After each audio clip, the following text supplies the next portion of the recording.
Great stuff, Stormy. The Holy War is back, and here we go from Salt Lake City. BYU won the toss. They deferred, so Utah is going to have the ball first. And one of the big questions, Brock, coming into the night, who's going to quarterback? Cam Rising out for the year. We know that. Isaac Wilson's taken almost all the snaps other than Rising this year. But tonight, Brandon Rose, third-year sophomore, gets his first college start. Yeah, and what a stage to make your first career start. And, you know, fortunately for him, he's at home. The biggest key for Brandon Rose is to lean on your teammates early. He's surrounded by fantastic players, both offensively and defensively. So don't be a hero early on in this ball game. Take what the defense gives you, settle in, and do what you've done in practice all along. This Utah team, great defensive team, good on special teams, good running game. They just have not had a passing game this year. They're going to give the ball to their star running back, Mekhi Bernard, for the first play from scrimmage. He got just a yard. BYU's defense, on the other hand, has been excellent, particularly this year, at taking the ball away. Yeah, no doubt about it. One of the most opportunistic defenses in the entire country. 18 takeaways on the season. They're top 5 in that category when it comes to taking the football away. But they're led by a veteran unit. When you look at their defensive front, you know, Tyler Batty, Blake Mangelson, guys like that, they're playing at an elite level, and they're leading this defense right now. Turnovers have been a problem for Utah on offense with that erratic quarterback play. Bernard, another carry, and again, not much room, but some tough guy running from one of the leaders, a captain on this team, Bernard, who ends up getting 6 yards when there wasn't much there. No, and that's what he's done all year. He's definitely been the lone bright spot on offense for the Utah football team. At this pace, Bernard is certainly going to be a 1,000-yard back. But this is the way Utah wants to play this football game. They want to run the football efficiently on first and second down and keep it third and manageable for Brandon Rose, making his first career start. There's Kyle Whittingham, 20th year as the head man at Utah. He and his family so entwined with the history of this rivalry. On 3rd and 3, they give the ball to Bernard, and I don't think he got there. He was stopped, I think, a full yard short. He got 2. They needed 3. On this side of the field, you wonder if Utah is going to go for it or send the punt team out. Well, we've talked about this BYU defensive front early on, and you see why. They're just so disruptive. Big bodies inside, physical. They know how to use their hands and get off of blocks, and they force a 3 and out to open up the ball game. Yeah, and I don't blame Kyle Whittingham. Utah's a team, they like to go for it. They like to take some chances, but early in this rivalry game, now whistles and a penalty flag thrown, and I think that's going to go against the Utes. So from 4th and 1, probably to 4th and 6.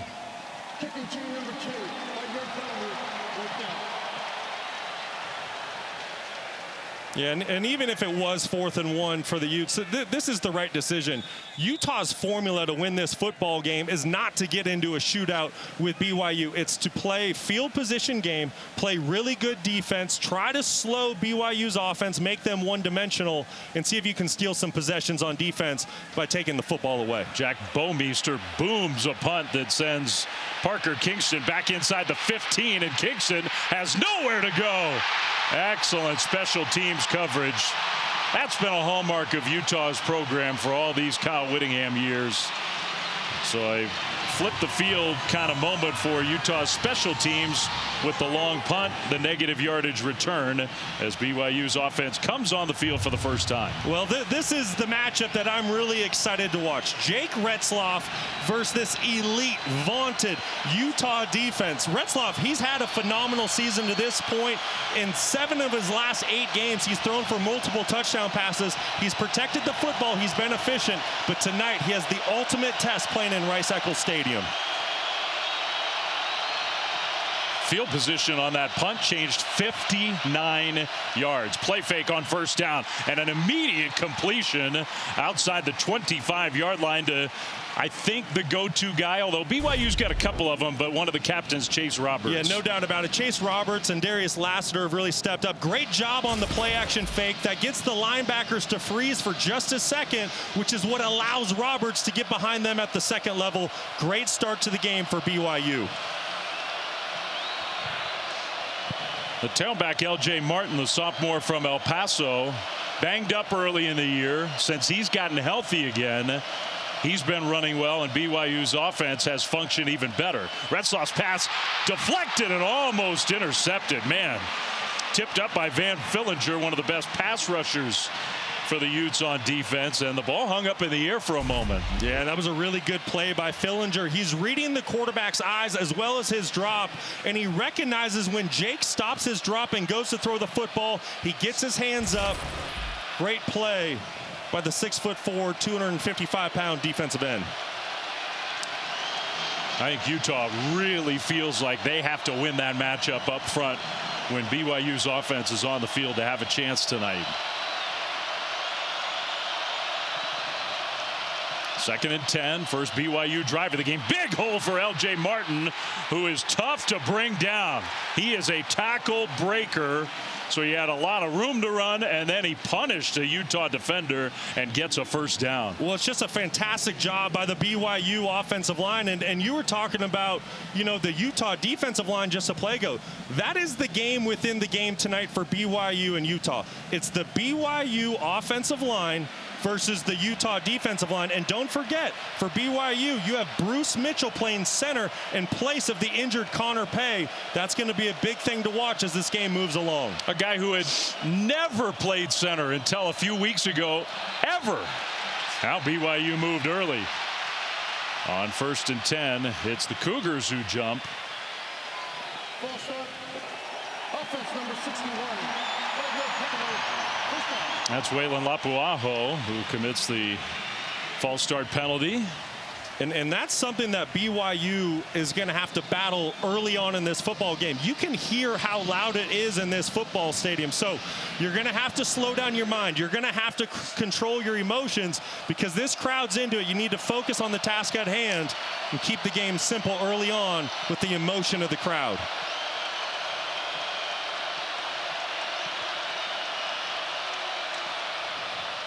A little jet sweep to Roberts, who turns the corner and gets upended. Had a little crease, but it closed quickly. Maybe got 3 yards.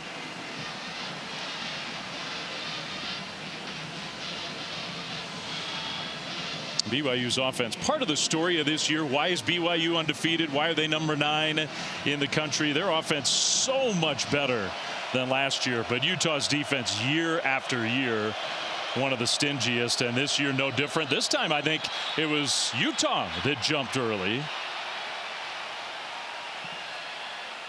Keanu Tanavasa, one of their best players up front, came through the line.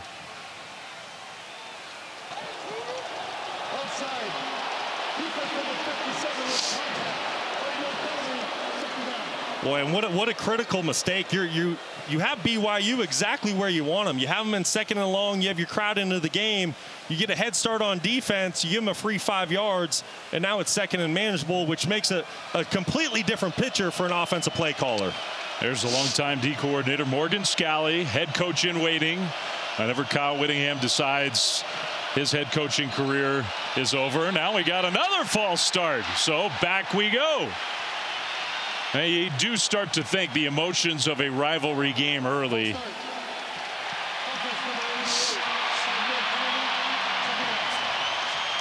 That's Taase, one of the tight ends who moved early. And you just said it, Flem. Listen, this is a deep-rooted, intense, heated in-state rivalry. So there's been so much chatter, and you have to remember, both of these teams both had bye weeks. So they've had 2 weeks to sit on this game, to think about it, and you see the emotion showing up early. So back to 2nd and 12. Shotgun snap for Retzloff. Dancing around in the pocket, and he's going to go down. He had plenty of time, had nowhere to go with the ball. Fillinger was in there. Fano was in there, and a loss of 5. Yeah, that's Van Fillinger working on right tackle Braden Keim. This is a guy, he's relentless. He has a high motor. He plays very hard. You're going to see him at the top of your screen. It's just a one-on-one blocking situation. And Van Fillinger takes advantage of that one-on-one matchup for the first sack of the ball game.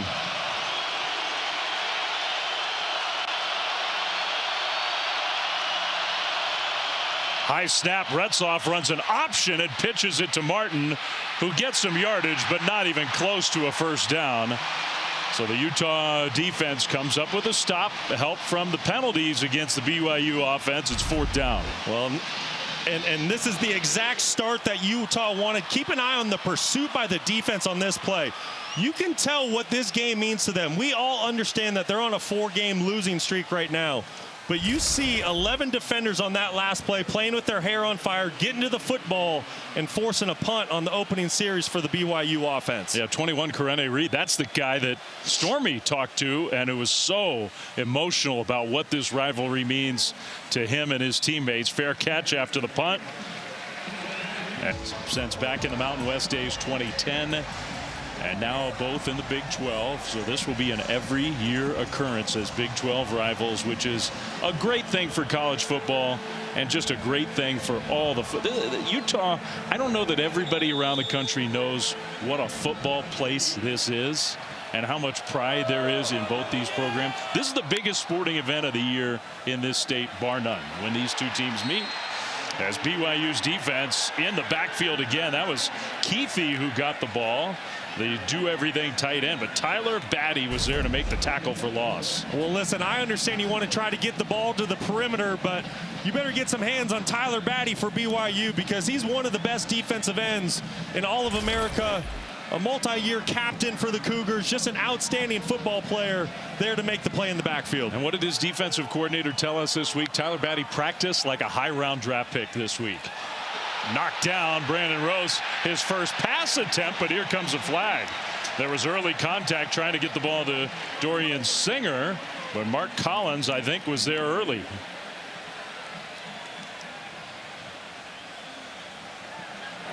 Pass interference. Defense number 13. Ball replaced at the spot of the foul. Automatic first down. So they call it on number 13. Maybe just a misidentification. I do want to clarify. The little flip to Keithy actually technically is the first pass of the game. So that was his second pass. The first true forward pass of the game. Yeah, and this penalty is definitely on Mark Collins, number 2 for BYU. Getting there early. Brandon Rose just trying to throw a simple little hitch outside to get in rhythm early on in this football game. Handoff. Bernard, right side. A lot of room outside the 30. Gets tackled almost at the 33-yard line. Another Utah first down. That's a great job by right tackle Spencer Fano. 55, sealing the edge. Freshman All-American a season ago.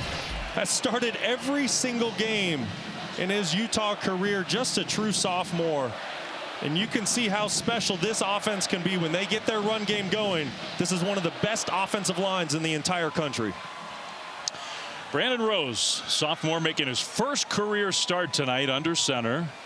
And he'll throw it backwards, a backwards pass. And now a forwards pass. Down the sideline into coverage. It's intercepted. Jacob Robinson there to pick it off. It was Damian Alford, the receiver, who threw the ball after the backwards pass, and BYU was all over it. Yeah, BYU wasn't fooled for a second. Jacob Robinson with his 11th career interception. You're going to see the double pass here, go outside, and then you're going to see the football trying to get down the sideline. There's Robinson, who ends up making the interception. We've mentioned it earlier, Utah, BYU, both coming off of bye weeks. Expect the unexpected. You knew there was going to be some trickery early on in this football game from Utah. They've really struggled offensively, creating a spark, generating points. BYU was ready for the trick play, and Jacob Robinson made him pay. That's just a play where Utah and Alford, if it's not there, you just got to throw it away or tuck it and run and live to fight another down. If the play's not there, you can't have those early turnovers. There is a player who is injured, so we're going to get an injury timeout and come back right after this.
All right, we welcome those of you who are joining us after the end of that game in Knoxville. We are here in Salt Lake City for one of the great rivalries in all of college football. It has been so electric inside Rice-Eccles Stadium. However, at the moment, Mekhi Bernard, one of the best players for Utah, got hurt on the last play before our timeout.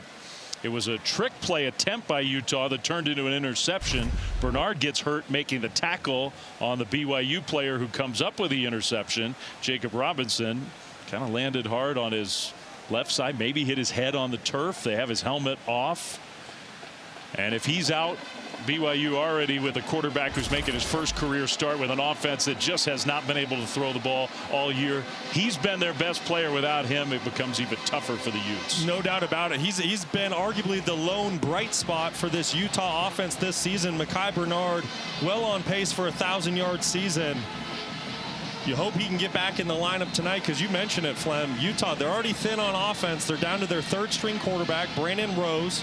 He's been in the program for 3 seasons, but making his first career start tonight in a rivalry game that has emotions high early on in this ball game, and he's going against a great BYU defense. BYU's had this incredible year. Bernard's going into the injury tent 8-0, number 9 in the initial college football playoff rankings, controlling their own destiny in the Big 12. In terms of making the college football playoff if they can run the table. Utah, meanwhile, so uncharacteristic under Kyle Whittingham. They've lost 4 straight games.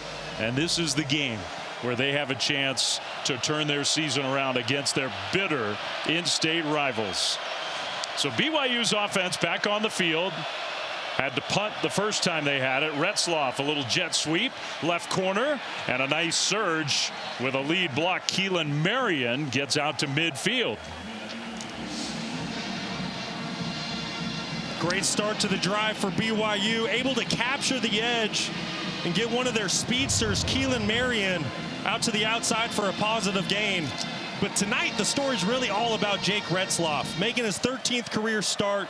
In 7 of his 8 last games, he's thrown for multiple touchdown passes. He's really been playing some of his best football as of late, very efficient. But tonight, he's got a big test here in Rice-Eccles Stadium. Started the last 4 games last year, didn't go well. A lot of pressure on him, and he's playing so well now. He delivered a perfect ball there to Darius Lassiter, who just dropped it.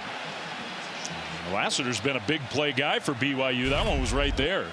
Big play guy. That's right, Flem. That's very uncharacteristic of Lassiter for the drop. Great route, great pass concept.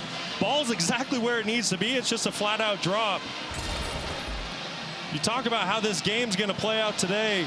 You assume Utah, they know it. They have to play a phenomenal defensive football game. They have to find a way to take the football away from BYU. And BYU, they need to make the gimme plays like the one we just saw. Yeah, that was one. Roberts now, other side jet sweep, turned the corner, got around a very fast linebacker. Karene Reed did get shoved out of bounds in Utah territory to set up 3rd down on about 5. Well, and you know BYU's going to attack the edges offensively early because of the talented defensive tackles that Utah has inside. Keanu Tanuvasa, Junior Tafuna, 2 outstanding players for Utah. So you want to get to the football to the perimeter early. Probably 4-down territory for BYU. Into Utah side of the field for the first time tonight. 3rd and 5.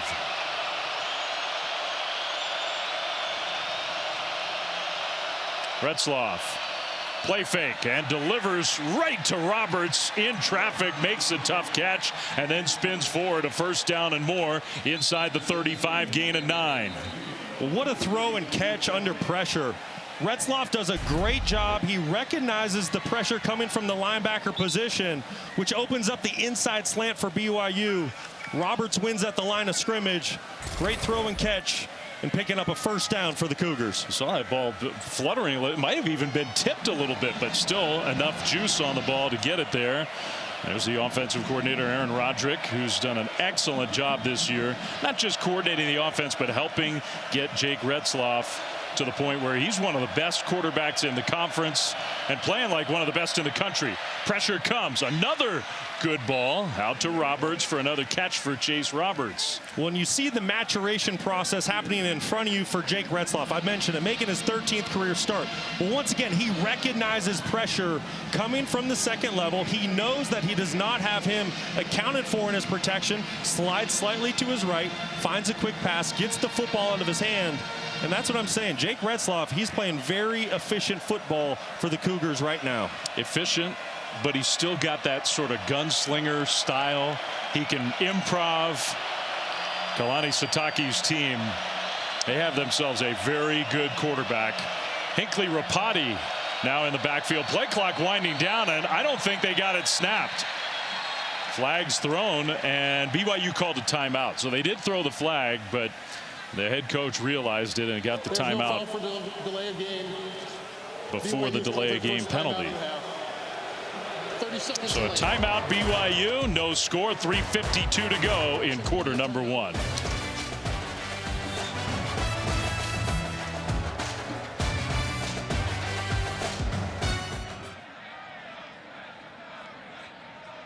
Great Lavelle Edwards.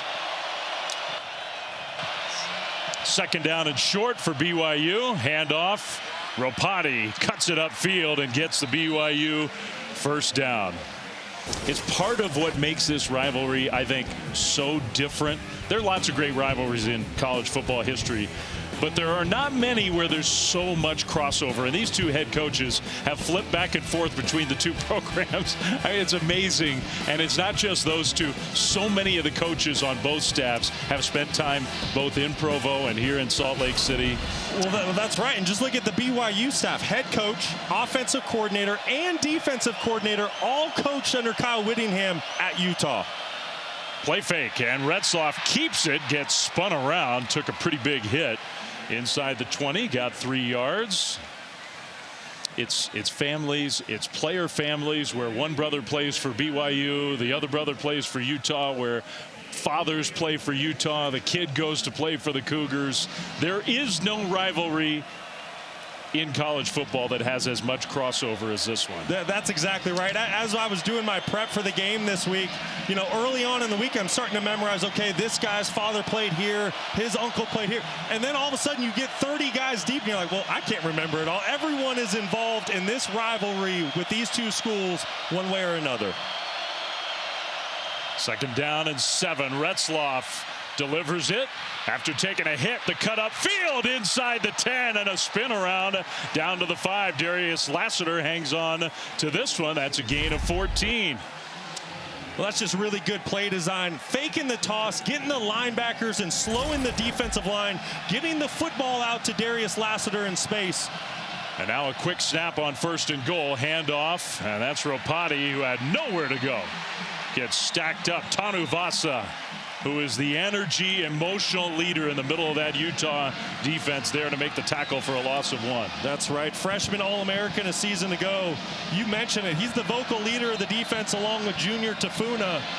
Big personality on Tanu Vasa. He was injured last week, back in the lineup this week, and the Utes need him in a big way. Utah always has defensive linemen, defensive tackles, year after year. Guys that play on Sundays. 10th play of the drive, second and goal, BYU. Retzloff looking right, now back left, throws it short.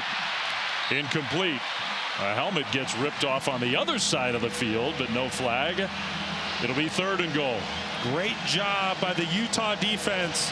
BYU trying to get them to flow, faking a tunnel screen outside, trying to sneak LJ Martin, the running back, out the back door. Great job by Lander Barton diagnosing the play and forcing the third and goal. BYU's been really good in the red zone. Literally tonight, it's a red zone. BYU offense has been elite, so has the Utah defense. Good on good right here on the third and goal play.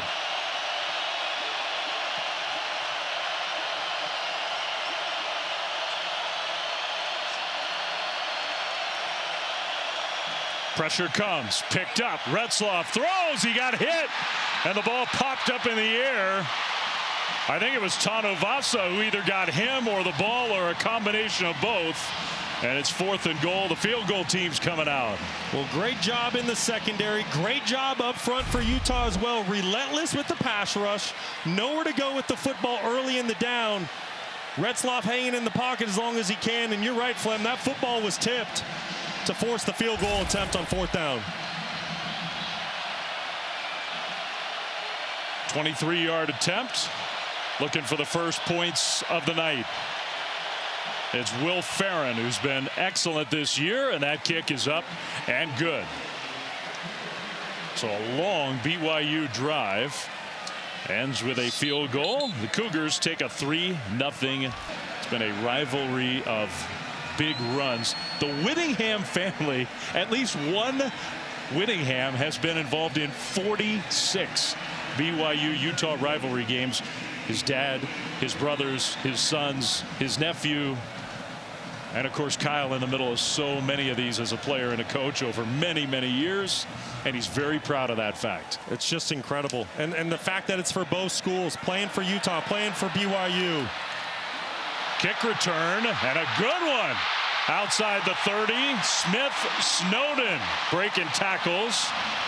Gets to the 35. So Utah's offense looking for a spark. Maybe the special teams play can give Utah a spark. Well, and those are the plays that Utah's going to need to have in this game if they're going to come away with a win and break that 4-game losing streak. You hear the crowd and their reaction to that return. It's going to be defense and special teams that'll win this game for Utah. We've mentioned it already. Brandon Rose at quarterback making his first career start. We don't really know what to expect out of him. Started as 3rd string early on in this season. But we'll see if that special team spark can fall into this offensive series. And it's not Mekhi Bernard. It's Jalen Glover who gets the carry. Right side run. Glover, good run out to the 41.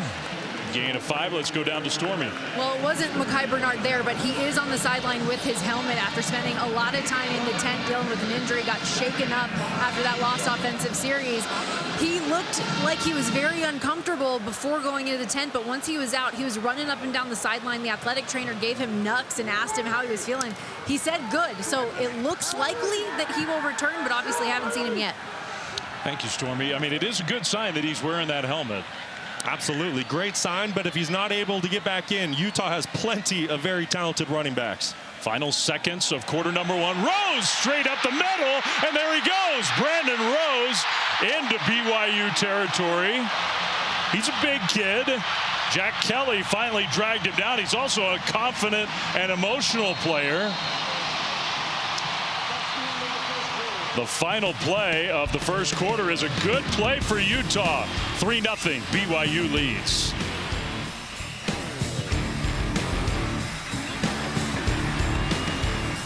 Salt Lake City. Nice play to end the first quarter. Yeah, look at Cal Matuli here at the right guard and Fano at right tackle. Watch how they work on John Nelson and linebacker Glasker.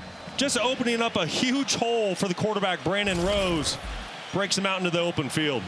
First play of quarter number 2, handoff.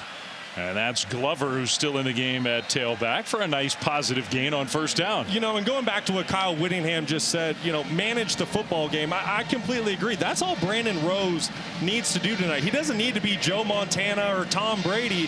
He has fantastic teammates around him, both offensively and one of the country's best defenses. So just steer the ship, manage the ball game, protect the football, and good things can happen for your football team here tonight. A shot of Mike Bajakian, who's now the offense coordinator, tells you the duress and how this offensive year has gone for Utah. Their longtime offensive coordinator, Andy Ludwig, stepped down a couple weeks ago. One of the better offensive coaches for years in college football. Rose is going to scramble again.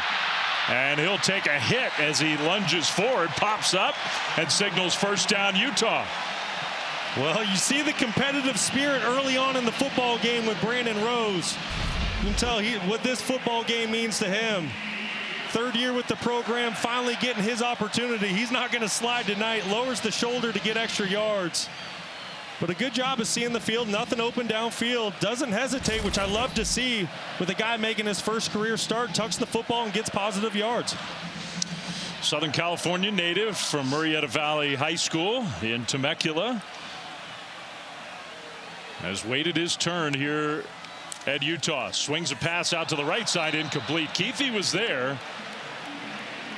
Incomplete. It'll be second down. Yeah, he was certainly there, and he was definitely going to get some positive yards out in space.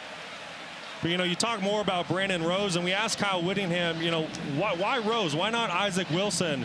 And he said Rose earned it in practice. He said over the last month, he's been phenomenal. He's made the most of his opportunities, and it's time for him to get his shot as QB1 here at Utah. Isaac Wilson, who is a very young and very talented quarterback, but has been inconsistent. Guess who's back on the field next to Brandon Rose? It's the captain, Mekhi Bernard. Play fake to him. He picks up a blitzer. The throw is caught. Touchdown. Just a perfect throw to Keithy in the end zone in Utah. Points for the first time tonight, and they take the lead. Great play design. Great execution, and you see the fire and passion coming out of Brandon Rose. Yeah, I think he's fired up to be a part of this rivalry. Wow. Extra point up and good. Well, let's go back to that last touchdown. Brant Keithy gets eventually one-on-one on a safety. That matchup, Brant Keithy's going to win it every time. Keep an eye in the backfield also. Running back, great job on the blitz pickup to allow time for the throw down the field. What an answer by Utah.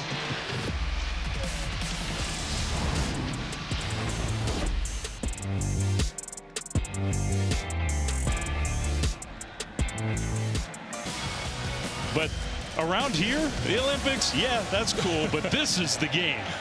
BYU and Utah, the rivalry is back, and we got a ball game. Utes get in the end zone for the first time. Kick return for BYU, and a big one to midfield. He beats the kicker down the sideline. Marion, touchdown, 96 yards.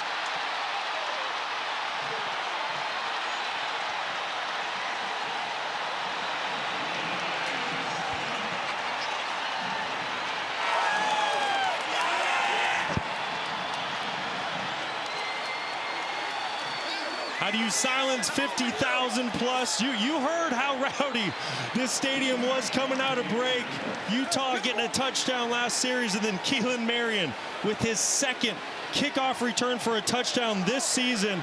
Earlier in the year, a 100-yarder against Wyoming. What an unbelievable play by the redshirt junior. So BYU didn't even have to run an offensive play to get the lead right back. Extra point from Farron is good. And the Cougars get their first touchdown. 10-7. Number 9 undefeated BYU back ahead. Well, when you get into these heated rivalry games, you always know that special teams are going to play a factor in the ball game. Tremendous execution by the Cougars special teams unit. Fantastic blocks down the field. And Keelan Marion, all he saw was open space, and he took it. When he hit the Jets, nobody was catching him. The kicker, Trey Coleman, had no chance. No chance. Wow, what a return. We've had some big special teams plays. Jake Retzloff.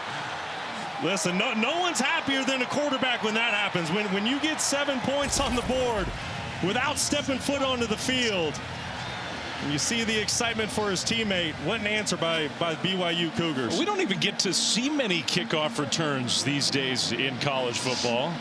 He's already had 2 for a touchdown this year. He's one of the best returners in the country. And Kyle Whittingham, who prides himself on excellent special teams, he's got to be fuming over there. So BYU will kick it right back to the Utes, and Smith Snowden, who had a nice return himself for Utah just a few moments ago, waiting inside the 5.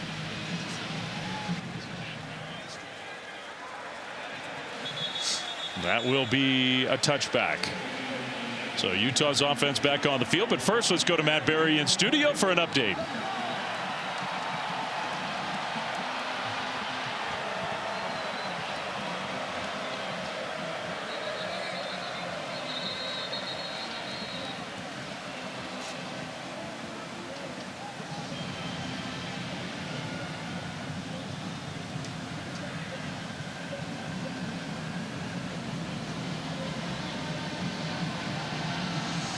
Wow.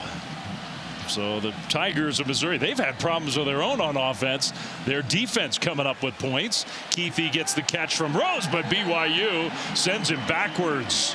Nice play. Isaiah Glasker, the linebacker, who's really playing at a high level these days. That lost a yard or maybe even 2. Yeah, playing at a very high level would be putting it lightly. Isaiah Glasker, a midseason All-American, number 16 for BYU. In high school, he played wide receiver, and you see that athleticism in the way he plays the linebacker position. Can run sideline to sideline with the best of them. Physical guy, tough. New to the position, but he's playing at a very, very high level. Their defensive coordinator, Jay Hill, who's really good, by the way, said, I don't know that there are many linebackers playing better around the country than our 3. Little back shoulder throw knocked down. Good defense there. I think that's Mark Collins again, who's been in on a couple plays intended for McLean. Incomplete. Yeah, that's a great play by Mark Collins. He's in phase with the wide receiver, and when the receiver looks back for the football, Mark takes his eyes as well, is able to get a hand up on the football for the pass breakup. That's a textbook play by the corner. So 3rd and 11, not the spot with an inexperienced young quarterback that Utah wants to be in. There's Jay Hill, the D coordinator, on the far left. BYU tests the limits. How many coaches can we fit in one box? They fit a lot of them. Rose over the middle, and it's caught in stride by Dorian Singer. There was blue all around that football, and somehow Rose found Singer for a gain of 37. What a great throw and catch, just attacking right down the middle of the field. BYU playing a middle of field open, too high safety zone. This is exactly where the football needs to go. Great throw by Brandon Rose, looking off the safety initially and putting that football just an absolute dime. How close was Raider Damouni, one of the safeties, to getting his fingertips on that ball? By a fingernail. First down, Utah. Bernard back in the game. Bernard spins off of a couple would-be tacklers inside the 40 down to the 35. So the Utah offense looking a little more confident here. They really are. And you know, when you talk to the coaching staff this week, they said, you know, we're going to go with Brandon Rose because we're looking for a spark. We need to spark this offense. We've played such great defense all season long. We're just not scoring points. Well, listen, I know it's early in the ball game, but Brandon Rose has certainly brought that spark. Great touchdown pass a series ago, and he's right back to work on this drive. Bernard deep in the backfield for Utah. And Rose under center on 2nd and short. Bernard, another carry straight ahead, picking his way forward. And he got close, but I don't think he got all the way there. One of those 3 linebackers, Harrison Taggart, was in the middle of that play. Well, and this is the offense Utah's wanted to have all year. You know, big plays in the pass game, but on 1st and 2nd down, let's ground and pound it. Let's play behind our big offensive line, physical. When you look at the Utah offensive line, those 5 guys up front, they're road graders. I mean, they're big guys. You get in their way, they're physical, they're going to run you over. And this is the exact formula that Utah wants to play with. I mean, that right tackle, number 55, you've already pointed him out. He is going to be one of the best offensive linemen in the country before his career's over. Rose spun around, is going to throw it in the short right flat on 3rd and short, and that'll be a first down conversion. That was Keithy again, who's been around a long time, and when he can stay on the field and be healthy, there are very few players at that position like him. Oh, no doubt about it. 3-time all-conference selection, and he's one of 2 tight ends in Utah school history with over 2,000 career receiving yards. So, you know, you put the football in Brant Keithy's hands early on in a football game, good things are going to happen. He's going to help a young quarterback get into rhythm. He's somebody I expect Utah to lean heavily on here tonight. On the sideline for this first down play, already has a touchdown catch. Utah substituted, so now the officials have to let BYU, and the play clock is winding down. When you substitute late on offense, we see this happening all the time. Utah has to burn a timeout. 9:21 to go in the first half. BYU's got the lead. Back after this.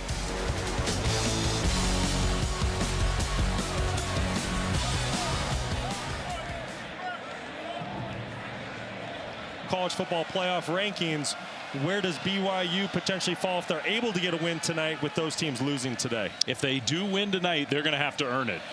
A handoff, and that's Glover, who went nowhere. John Nelson was in the backfield, almost took the handoff himself on first down, a loss of a yard. Just not a single hand was laid on John Nelson.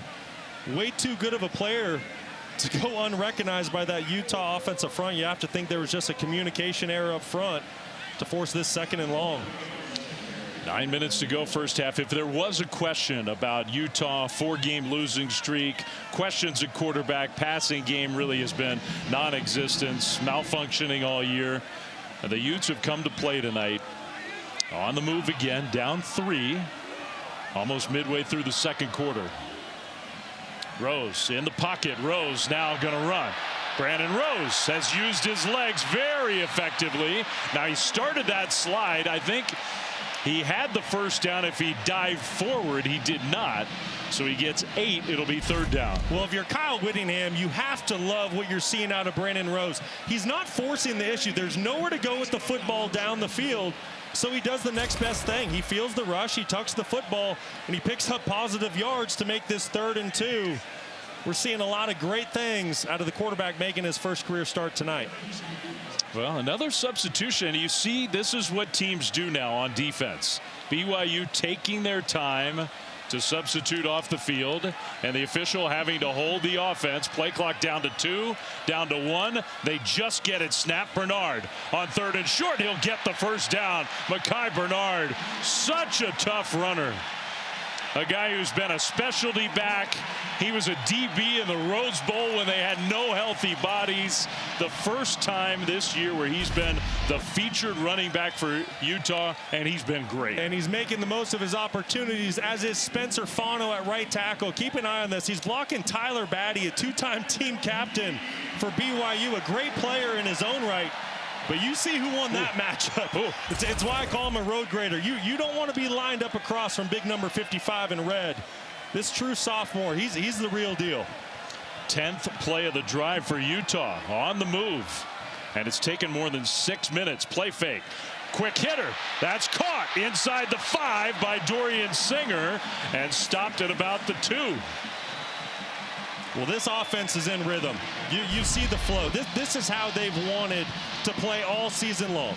They want to hand the football to Mekhi Bernard behind the big offensive line, but then they want to be efficient in the pass game, and that's exactly what Brandon Rose is doing early on in the game. 6 of 8, 66 yards, already a touchdown. This is really exciting for the Utah fans. You can feel them standing on their feet right now, counting on another touchdown here. They have Charlie Vincent in the backfield with Rose split out wide right on 2nd and goal. And now it's Keithy actually who motioned to the backfield. He takes a direct snap, and Keithy got stopped at the 1. So Vincent came in the game, then they shuffled and got Keithy back there. He took the snap and couldn't quite get to the goal line. So this is something we talked about. We knew that Brant Keithy had played some Wildcat quarterback in his past. We also knew that Charlie Vincent, 26, had played some Wildcat quarterback. So we assumed with Utah coming off the bye, we would see a little bit of that coming into this football game. Ball on the 1-yard line right now. This is going to come down to the offensive line versus the defensive line. And I think it's Keithy again in the backfield, ready to take the snap. Vincent in motion. Keithy, left side, walks it in. Touchdown. High stepped it in. He's caught one for a touchdown. Now he's run one in. And Utah, long drive, 12 plays, 75 yards, back ahead. And this stadium's electric. Keep an eye on the push right here on the left side of the offensive line. Just completely moved the line of scrimmage, shoved the Cougars back into the end zone. Utah strikes again. And they are showing some great flashes tonight. You know, BYU had that kickoff return for a touchdown, which means that Utah has actually run the last 18 plays from scrimmage. BYU's offense scored without coming on the field. So you do wonder whether Utah's starting to wear down that BYU. And welcome back to ESPN College Football, presented by IHG Hotels and Resorts. This is Veterans Week on ESPN, presented by USAA. You didn't think this was going to be easy for undefeated BYU, did you? On the road against their bitter in-state rivals. They played for more than a century. And Utah wants nothing more than to spoil the undefeated year. Marion has another chance for a return, but he spins away from one would-be tackler. He's not going to the end zone this time. Much better coverage from the Utes this time. Let's go back to Matt Berry in studio for another update.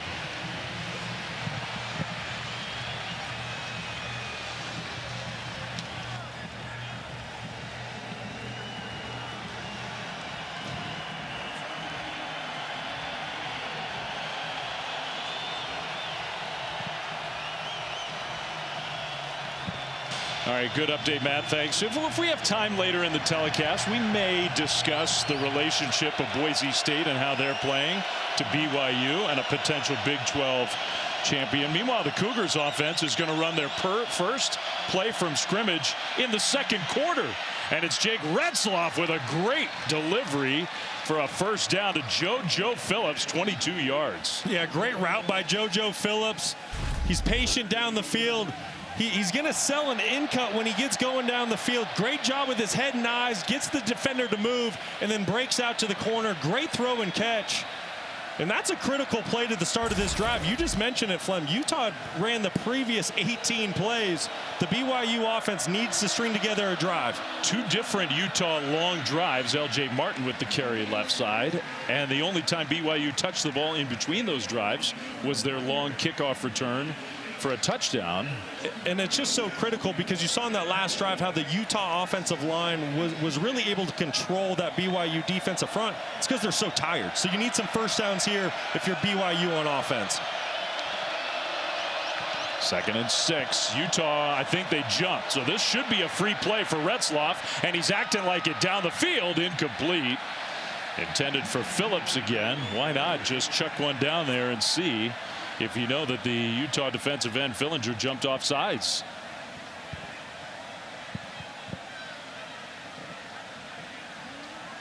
Offside. Defense number 7. 5-yard penalty. Repeat second down.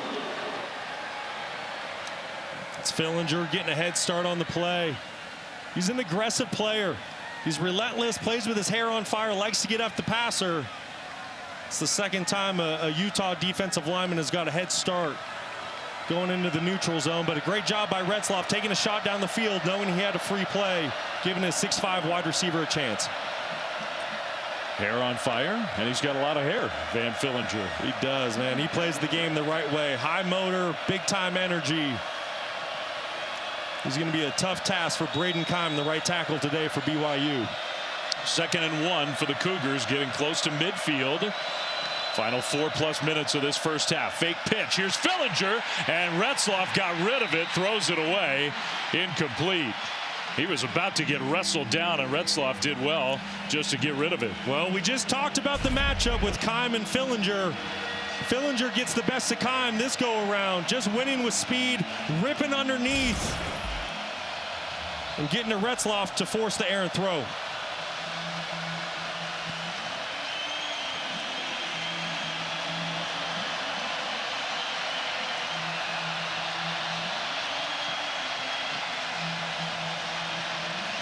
Third and 1, and a big play for BYU's offense with the play clock down to 4, down to 3. Cougars going to have to burn a timeout.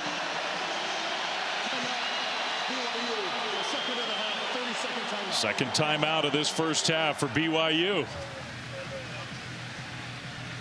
So it gives us a chance to remind you, coming up on Tuesday, it's a big day on the college hoops calendar early in the season every year. 14th annual State Farm Champions Classic. 2 games with the college football playoff top 25 ranking reveal sandwiched in between. Michigan State #1 Kansas, 6:30 after the college football playoff reveal, at 9 Eastern, #7 Duke. Man, Cooper Flagg is really good for Duke. And #23 Kentucky. And you know BYU fans are going to be watching that college football playoff reveal very closely. All right, so out of the timeout, they'll be watching it much more closely if they find a way to win this rivalry game tonight. I expect BYU here to go to their big running back, L.J. Martin, 27, 225 pounds. Let him go downhill to pick up a yard. And they have Ropati in the backfield as well. Both tailbacks.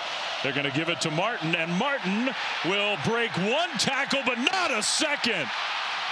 I think they're going to spot him right around the original line of scrimmage. He did well not to lose yardage there. And now what for Kalani Sitake? This is a big decision for the head coach. And BYU, I think they're going to go for it. Well, the play's disrupted by Big Tanuvasa inside. Watch his move on the backup center, Bruce Mitchell. Just an unbelievable job getting off the football, 6'4", 300 pounds, and bursts. And here we have a huge 4th down and a pivotal play in this ball game. Yeah, from their side of the field, 4th and 1. Retzloff swings a pass, and the open field tackle. What a tackle! Zamiah Vaughn was there to hit Roberts, who didn't get close.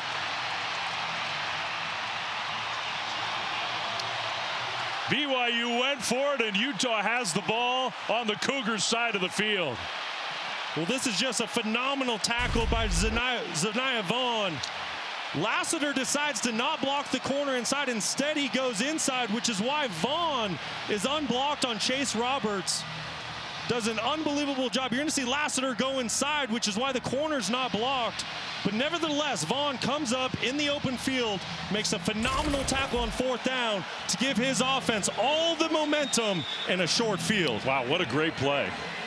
I mean, BYU, they've got this powerful running game. They've had 3rd and 1, 2 chances, and they did not get a first down. And so you understand why they went for it. But now Utah has a great opportunity with 3:22 to go until the half. Rose is going to get sacked, but a penalty flag. Glasgow was there, and he might have got a piece of the face mask. So that might negate what was a big play for the defense. We'll see. I think you're right, Flem. Getting a second look at it. Personal foul. Face mask. Defense number 16. 15-yard penalty. Automatic first down. Wow, so would have been a huge negative play for the BYU defense instead of big positive for the Utah offense. You know, I'm not so sure that hand's not on the jersey of Brandon Rose. Yeah, I don't know.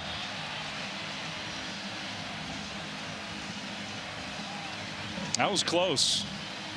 I don't think he might have hit the face mask with his forearm, but I think the only grab, to my eyes, was of the jersey. I agree. Bernard, I mean, that's a tough call for you can see why the officials threw the flag and saw it the way they did, but I think that was a break for Utah. No doubt. Glasgow came unblocked. Could have been a sack. Huge play for BYU. And you see why Kalani Sitake's so upset. He saw it clearly. Tough call for the officials. I mean, what's that, a 25, almost a 25-yard swing between the negative play on the sack and the 15-yard penalty. And those are the plays in these tight ball games. When you look back on the 4th quarter, those things matter. I think Utah is very content to take their time here. Play fake. Rose rolling right is going to throw, and a pass caught by Singer down at the 15. Another Utah first down and another good play by Brandon Rose, who's limping a little bit. Well, I'll tell you what, Brandon Rose is dialed in, does a great job selling the play action fake. Perfect job. And then Dorian Singer just coming across on a deep crossing route. Very acted out about it. And only one loss in the Big 12. They control their own destiny. But here's Kalani Sitake during the TV timeout, not happy with the face mask call on Isaiah Glasgow. And he gave the officials an earful. That's about as animated as I've ever seen him toward an official in a game. Rose, play fake on first down. Rose throws across his body into traffic.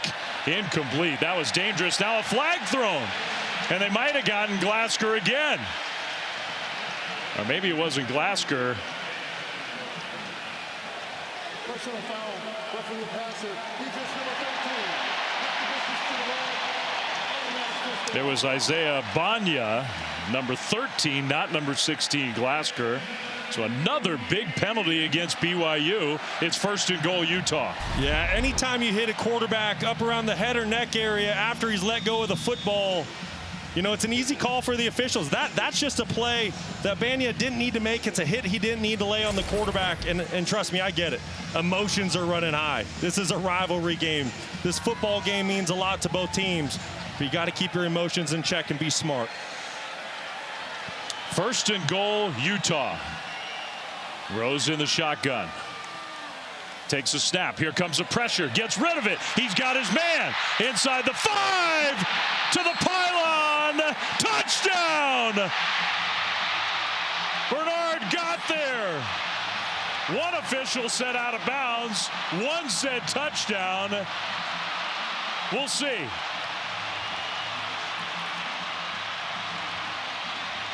I think the ruling on the field is touchdown.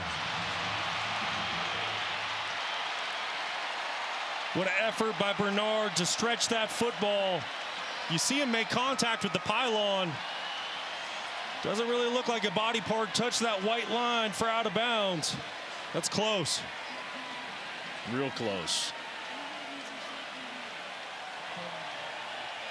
We have our rules expert, Matt Austin, with us tonight. Matt, what do you think? Yeah, Dave, I think this is a touchdown. He definitely did not step out of bounds. I don't see anything landing out of bounds before that hand and ball touch the pylon. If he touches the pylon, he does get goal line extended, so I think this is going to be a touchdown. Yeah, I agree with Matt. They are going to officially take a look in the replay booth, but the first part of Matt's statement is really important. I never saw any part of Mekhi Bernard step out of bounds. So then I guess the only question is, did he get all the way to that pylon and the goal line? And I think he did. Yeah, I completely agree. I agree with you and Matt. I think this is going to be touchdown Utah. Obviously, it's a very, very close play. You know, and it's really just going to come down to camera angles and if you can see when that body part touches out of bounds. Yeah, I think he touches that pylon before he's out of bounds. I agree. Football makes contact with the pylon, then body touches out of bounds. This is touchdown Utah.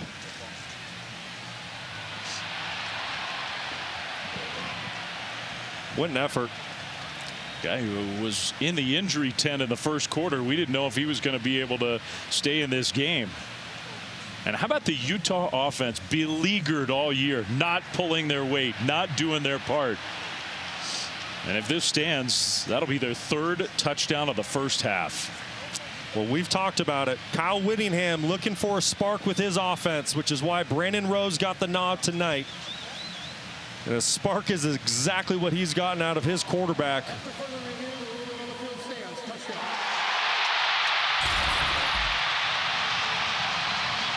Wow. 1:46 on the clock. The first half is not over. BYU has one timeout and some time, but an extra point coming, and Utah has taken control of this game after BYU went for it on 4th down, didn't get it. 2 big penalties on the drive, and into the end zone again for the Utes.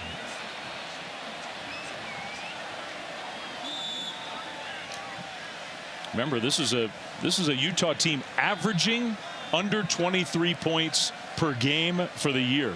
Well, we've talked about it all year. If the offense could just get going, score some points. We know how elite the Utah defense is. You're seeing them play with all 3 phases tonight. And here's the results. I want to go back to the touchdown. The 2nd touchdown pass for Brandon Rose tonight. The most impressive thing is he recognizes pressure from the 2nd level, and then he beats the pressure, getting the football out to his running back, which is his hot throw. For a quarterback making his first career start, he's seeing the field so well. He's showing so much poise and leadership. It's plays like that that get you the starting nod. Just so ESPN app, Women's College Hoops, tomorrow all day. How about this one, Brock? 21-10 Utah. The Utes had not scored more than 7 points in any one quarter since September 21st. Wow. Wow. I mean, we knew when Cam Rising went down week 2 in the Baylor game, you know, the offense was going to slow a bit. I don't think anybody thought it was going to be as slow and inefficient as it had been throughout the season. But Brandon Rose, he has lit a fire, and this offense is rolling tonight. Another chance for Marion. Keelan Marion cuts it upfield and is tackled at about the 23-yard line. Want to see this week's top 25? Just tell Siri, show me the college football rankings.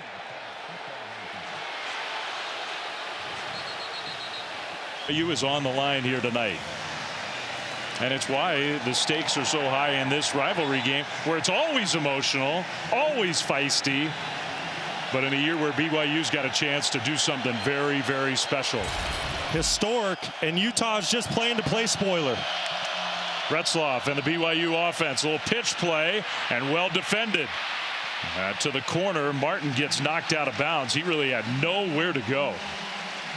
Well, Van Fillinger, once again, we're saying his name. Number 7 defensive end, does a great job playing the speed option. Slow plays the quarterback. He's there to make a play on the running back and force it out to the sideline. You can see the complementary football being played by the Utes right now. Offense, defense, and now the 12th man, the crowd, is really getting into this football game.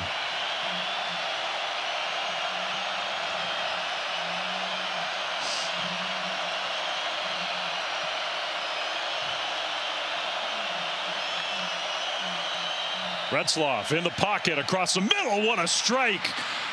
Out across the 40. That's JoJo Phillips again. First down BYU. Gain of 19. Yeah, just a really great play by Jake Retzloff and JoJo Phillips. Retzloff showing his poise in the pocket. Cool customer, keeping his eyes down the field, ignoring the crowd, delivering a strike. So the clock stopped, but then BYU made a substitution. So now Utah's going to substitute. That takes some time. BYU has only the one timeout. That's a factor here. We're right down to a minute to go, first half. Retzloff again, plenty of time, again over the middle. A big hit, incomplete, intended for Lassiter. That stops the clock at 51 seconds. It was a really good play by Elijah Davis. That was a tight window Retzloff was trying to fit that football into. Really good job by the Utah secondary to force the incomplete pass. They lost about 30 seconds there, Brock, in between plays, even though they got the first down and the clock stopped. Yeah, I was just getting ready to mention that. In the 2-minute drill, I don't like substituting on offense. Get your 3 wide receivers out there, keep them out there, and save those precious seconds. That was a lot of seconds that ticked off the clock. Second down. Pressure comes up the middle. Retzloff on the move is going to throw it away. Incomplete. And now 2 penalty flags thrown, and he may well have been shoved after he'd gone out of bounds. So we saw one of those late hits, roughing the passer type penalty against BYU last time Utah had the ball. This one's going to go against Tanavasa. Personal foul, roughing the passer. Defense number 57, 15-yard penalty, automatic first down. That's huge. Huge. It's huge. You have BYU on their heels, and you let your emotions get the best of you. You can clearly see that the quarterback's out of bounds. You just got to pull up. That hit is unnecessary. Not a smart play by Tanuvasa. And it's not a super dirty hit. It's not totally malicious, but instead of 3rd and 10 at the 41, it's 1st and 10 from the Utah side of the field. More pressure. Retzloff rolling left is going to square his shoulders. Flag thrown and incomplete. Now this one, we'll see if it's a hold against the Cougars.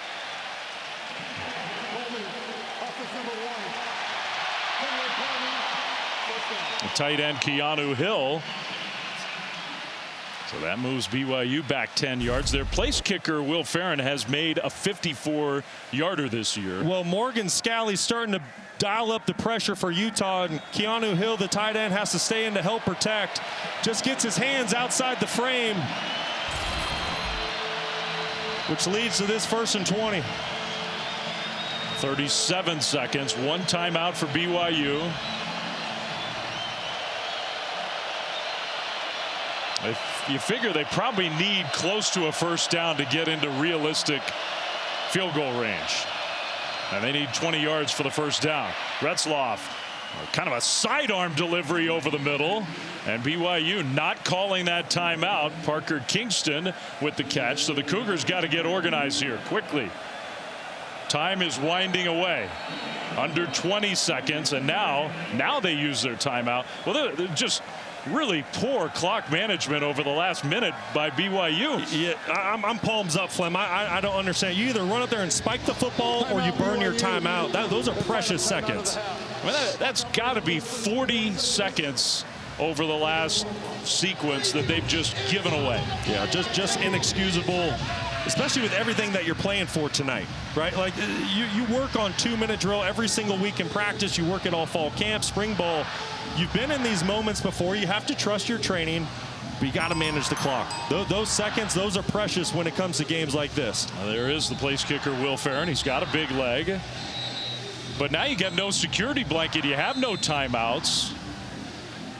Yeah, you're close to field goal range, though. I think if you can get to about the 35, 36-yard line, you feel good about Will Farron and his leg. 21 seconds, no timeouts, plenty of time. You can work any part of the field you want, and if you get a completion, you can run up and spike the football. I expect Utah here to bring pressure and force Retzloff into a quick decision.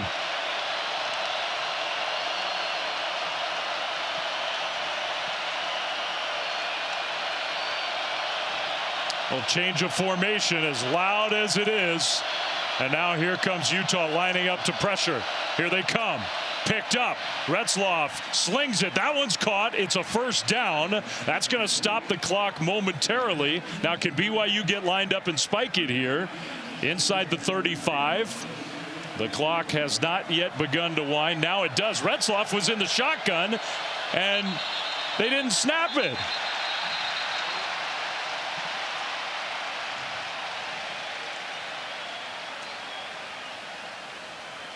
I mean, Retzloff has to get up under center if you're going to spike the ball, and he didn't do that initially. There's 9 seconds on the clock. False start. Offense number 63. The clock was running. This requires a 10-second runoff. The half will be over. I mean, that is just a total failure by BYU to manage the clock in the last minute of this first half. Unbelievable. What was the hesitation? You got yourself into field goal range, run up there and go spike the football. Retzloff was looking to the sideline. He seemed confused. Here's the sequence. The first half is over. Wow. So it's been that kind of half for BYU. Kalani Sitake can't be happy with that last sequence. Well, the Cougars do get the ball to start the second half, but what a way for the first half to end. It is, and you look at this Utah crowd, you see the football team, they're going into that locker room spirited, high energy. They're here to spoil a team season. Now, some players have gone to the locker room. Sitake's still talking to our head referee, who's about to come back on the microphone, I think. They're going to review it. Kevin Marrs, our referee. We have Matt show Austin the whole with sequence. us. Matt, what do you think they're talking about? Well, I think replay has to take a look at this, because I think actually when the false start happened, there was probably 12 or 11 seconds on the clock. So what they should do is reset the clock to that, then take the 10 seconds off, which would take it down to 1 second. Well, here's why it's over. Let me start over. It's over because there has to be 3 seconds on the clock after the runoff in order to level. But now the question is, how does Jake Retzloff, how does he answer after the blunder at the end of that second quarter, missed opportunity for points? How does he answer down 11, everything on the line here tonight in the rivalry game for the undefeated BYU Cougars? Fair catch. BYU does get the ball to start the third quarter. Down 11, but I'm with you. Feels like one of the biggest drives for BYU football in a long time. It certainly is, and we're going to learn a lot about Jake Retzloff. He's played really good football this season, and obviously BYU's undefeated, but he's been efficient. He's protected the football, but he's never, in his 13 career starts, he's never played in an atmosphere like this against a defense like Utah's. This is going to be a huge test here in the second half.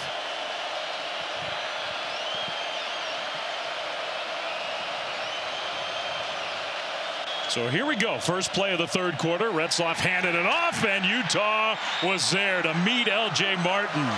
Man, a loss on the first play of 3 yards. Let's go down to Stormy. Not the ideal first play for the Cougars after what was a frustrating end to the first half. And when I spoke to head coach Kalani Sitake at the break, he said his message in the room was just to calm down, don't panic, manage your emotions moving forward. But he did need to see a sense of urgency, especially coming out here on this drive. He said Utah played their best game in the first half. Time for us to play ours. Felt like a little panic at the end of that first half for BYU. It did. 2nd and 13. Pressure immediately, and the ball knocked away. Wow, so 2 negative plays for the Utah defense to start this third quarter. That was the linebacker Lander Barton who got in there. Yeah, well, Lander Barton is just not accounted for in the pass protection. Number 8, the halfback is going to free release out of the backfield, which is why the linebacker comes unblocked. What a play he makes to force this 3rd and 13. And you're about to hear Rice Eccles take over this football game here on this 3rd down play.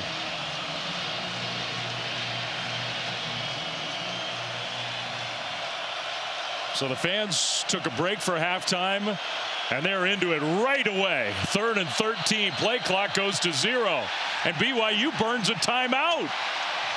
Wow. The clock management in this game has been so poor for BYU.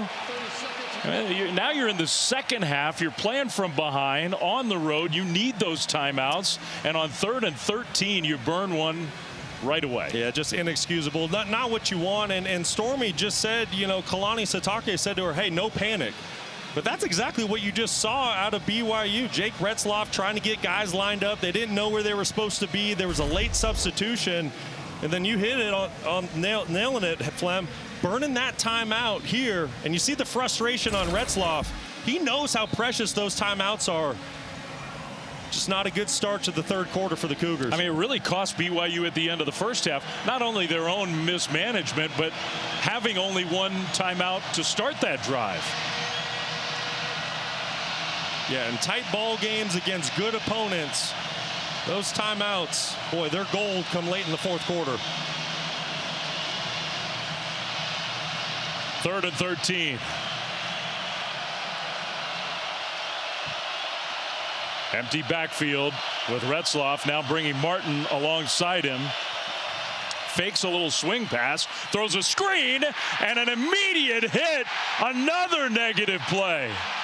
Man, all BYU did on their first drive of the second half was go backwards. That's Karene Reed. So the Cougars burn a timeout and lose what, 6, 7, 8 total yards, maybe even more, maybe 10 yards total. And now they got a punt. Keep an eye inside on Tanu Vasa. He is starting to wreck this game from the nose tackle position. BYU trying to get a screen off, not able to do it. And Utah holds all the momentum here in the football game. 4th and 20, and a fair catch on a low line drive style punt. Penalty flag in the middle of the would-be return. So a penalty as Utah gets the ball for the first time in the third quarter. Penalties mostly were costly for BYU in that first half. During the kick, personal foul, illegal blindside block, receiving team number 26, 15-yard penalty, first down. So that's a big one because Utah was going to have pretty good field position. I think that's the running back Charlie Vincent who participates on special teams.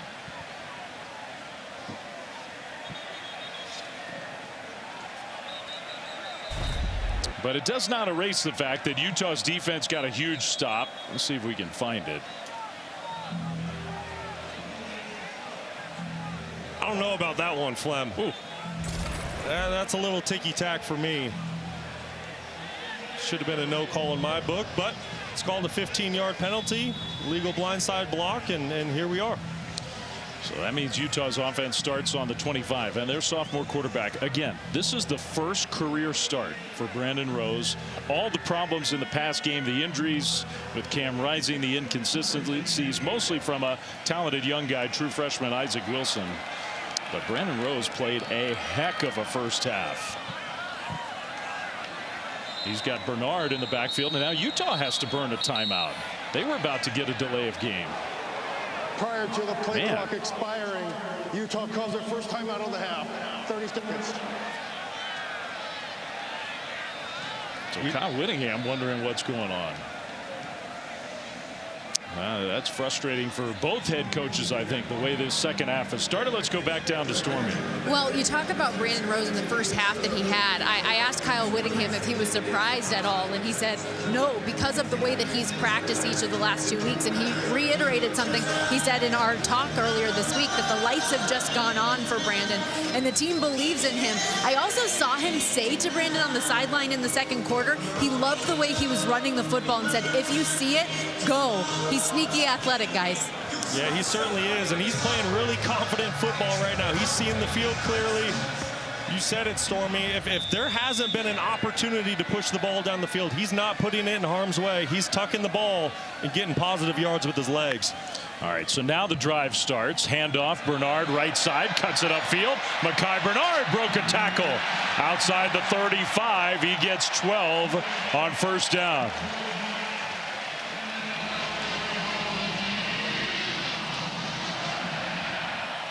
Well, Utah really starting to run behind right tackle Spencer Fano. He's just controlled the right side of that offensive line all night long for the Utes. And Utah really in a flow here offensively tonight. I mean, they hadn't scored on three, not 10, not 12, 3 consecutive drives since week 1. Until they did it earlier in the first half. Handoff here, Bernard again bouncing around, gets wrestled down, and maybe got a yard on first down. There's a long way to go in this game, but BYU is in trouble tonight. And for a couple reasons. Number one, Utah just looks like a rejuvenated team. Their fans are into it. It's an incredible atmosphere. And number two, now with the 11-point lead, Utah can be very deliberate with how they run things. Absolutely. They're top 5 in the country in time of possession. They know how to hold the football, but I think the scariest thing for BYU is the fact that they can't make Utah one-dimensional. They have it going through the air and the ground. Rose back to pass on second down. Throws that one out into coverage, knocked away. That's another good play by Mark Collins, who's made a couple of them in this game. Yeah, that's right, Flem. Really good play by Mark Collins, running in phase with Dorian Singer, the go-to wideout for the Utes, doing a great job getting that left hand in there for the pass breakup. There's a guy who played 46 games in his career at Weber State before transferring to BYU. So think about it. He's played more than 50 college games, all the experience he has. Yeah, and remember who his coach was at Weber State. It's the defensive coordinator right now for BYU, Jay Hill. He knows exactly the technique and how his coordinator wants this defense played. Play clock down to 2, down to 1, 3rd and long. Pressure was picked up. Rose throws, and it is juggled and incomplete. The throw was just a little bit high. McClain got his fingertips on it, but couldn't quite squeeze it. It's 4th down.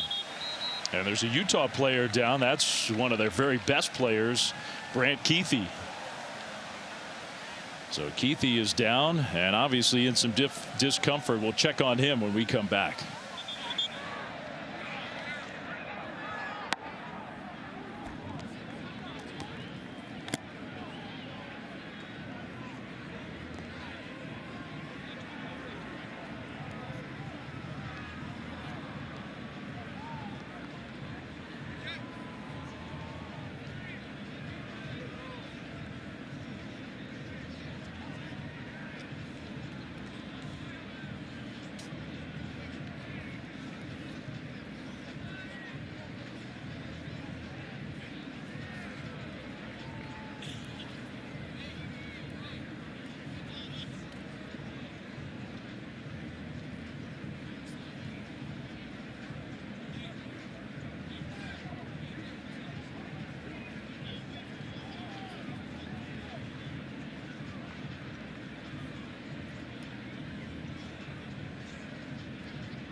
world. Brant Keithy, by the way, did get up and jog off the field. That's good news for Utah. On 4th down, punting the ball. Kingston did not signal fair catch and got tackled immediately. That was dangerous. Inside the 15. He's a very good punt returner, but he got tackled right away. So now the BYU offense comes back on the field after a terrible first drive of the 3rd quarter. Needed to get something going. Yeah, and I'm sure Aaron Roderick right now is looking at his call sheet saying, how do I get this drive started? Because the Utah defensive line, and especially on the interior at defensive tackle position, Tafuna and Tanuvasa, they've really started to take over this football game. So the inside run game for BYU has been eliminated. It'll be interesting to see what they go to this series. Retzloff, play fake to Martin. In the pocket, being chased. And he throws on the move, incomplete. He zipped one towards Darius Lassiter, his 2nd and 10. It's a good job by Retzloff getting outside the pocket, trying to make a play happen. Nowhere to go with the football early in the down. And what do you know, Fillinger coming off the edge, making his presence felt once again tonight for the Utes. This defense is playing at a very high level tonight. Yeah, Fillinger's having a big game.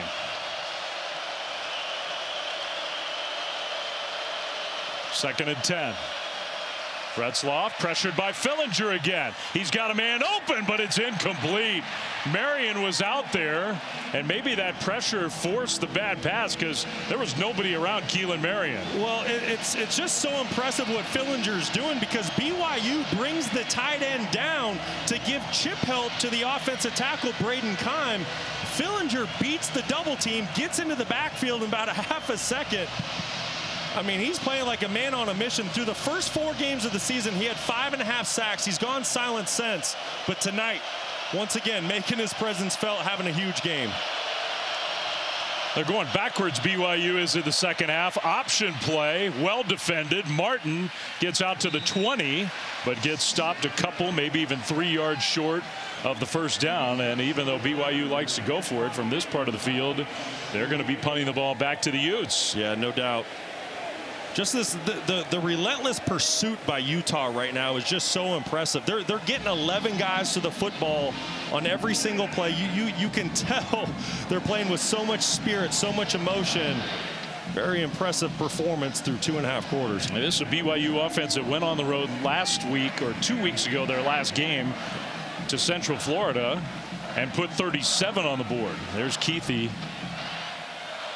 Looks like he's headed to the locker room. Low line drive punt is going to bounce and takes a BYU bounce down inside the 35 to the 34. That's a 46-yard punt for the Cougars. It is definitely in jeopardy here.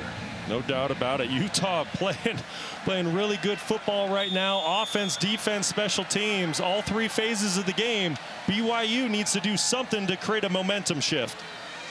Under center, Rose is going to play fake on first down. Rose throws over the top and incomplete. Singer and Collins sort of got tied up together.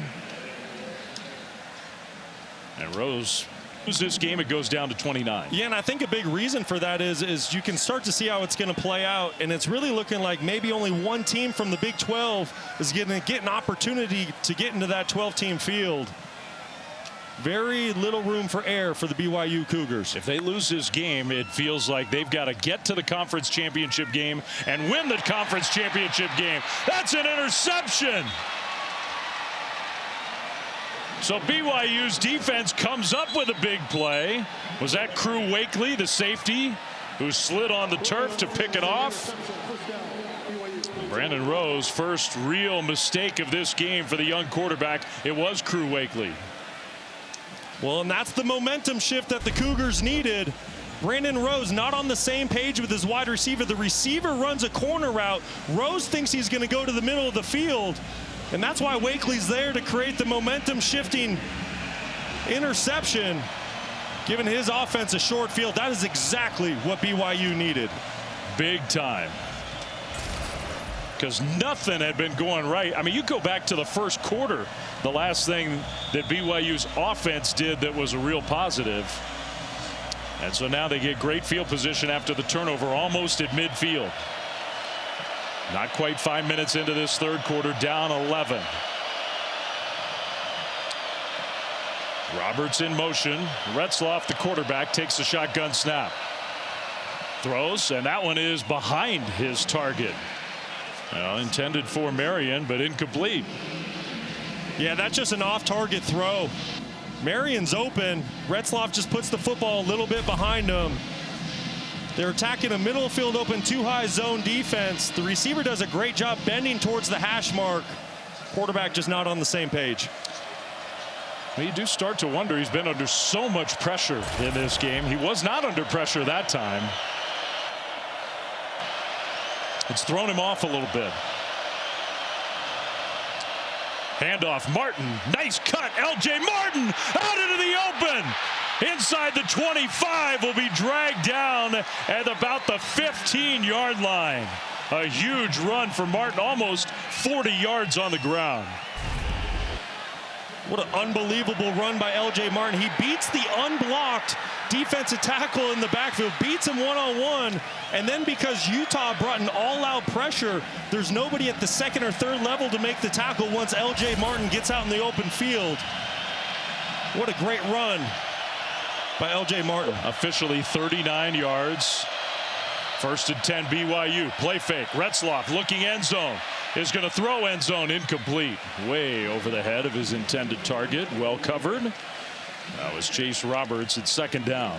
Yeah, good decision by Retzloff. Nowhere to go with the football. Throw it away. Save the field position. Get to second and 10 and live to play another down. I mean, remember this BYU offense. The only touchdown of the game for BYU was a kickoff return. So they've had 5 drives.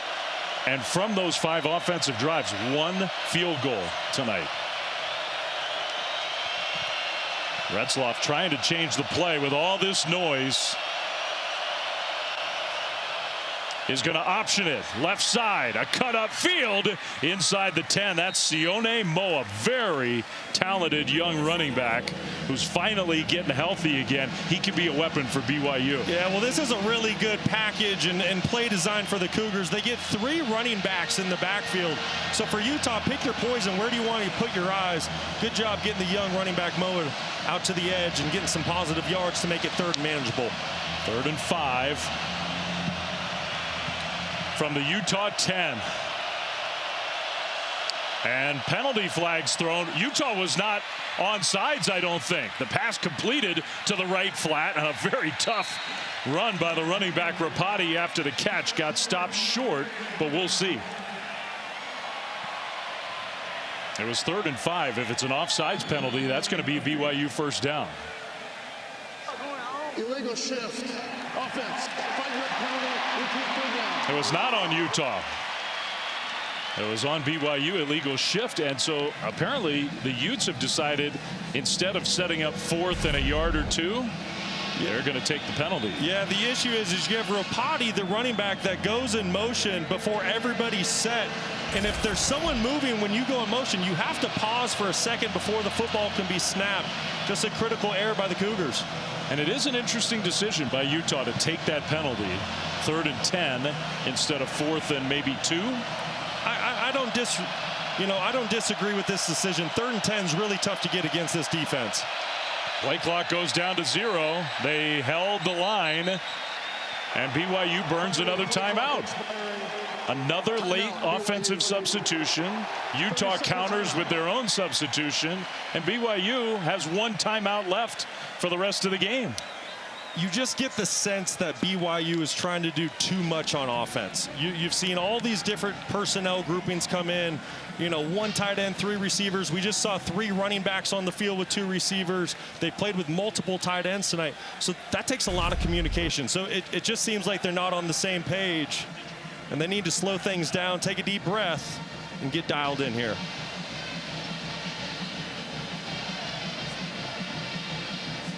So BYU, the officials holding to let Utah substitute that player out. And they held it all the way down to 0.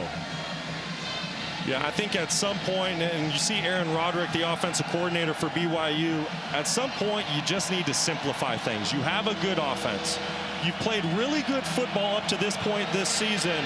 Just keep things simple and get back to your bread and butter. 3rd and 10. 8:21 to go, third quarter.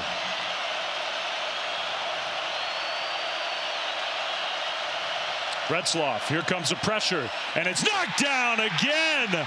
Another ball batted at the line of scrimmage. I think Lander Barton got another one from his linebacker spot. So now the field goal kicker comes out on 4th down. Well, that's a great job by Lander Barton. He's going to blitz from his linebacker position, but he keeps his eyes on the quarterback the entire time. As soon as Jake goes to throw, he gets his hands up, gets the ball deflected to force a field goal. Unofficially, Brock, that's the 5th tipped pass of the game by the Utah defense. So 33-yard field goal and a big one for BYU. They need this. Will Farron lines it up. Good snap and hold, and the kick is right down the middle. So BYU turns the interception into points, but Utah's defense keeps it at 3. It's a 21-13 game.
I like it. Yeah. I like it. It's time. It's so It's time. We waited too long for poo-poo.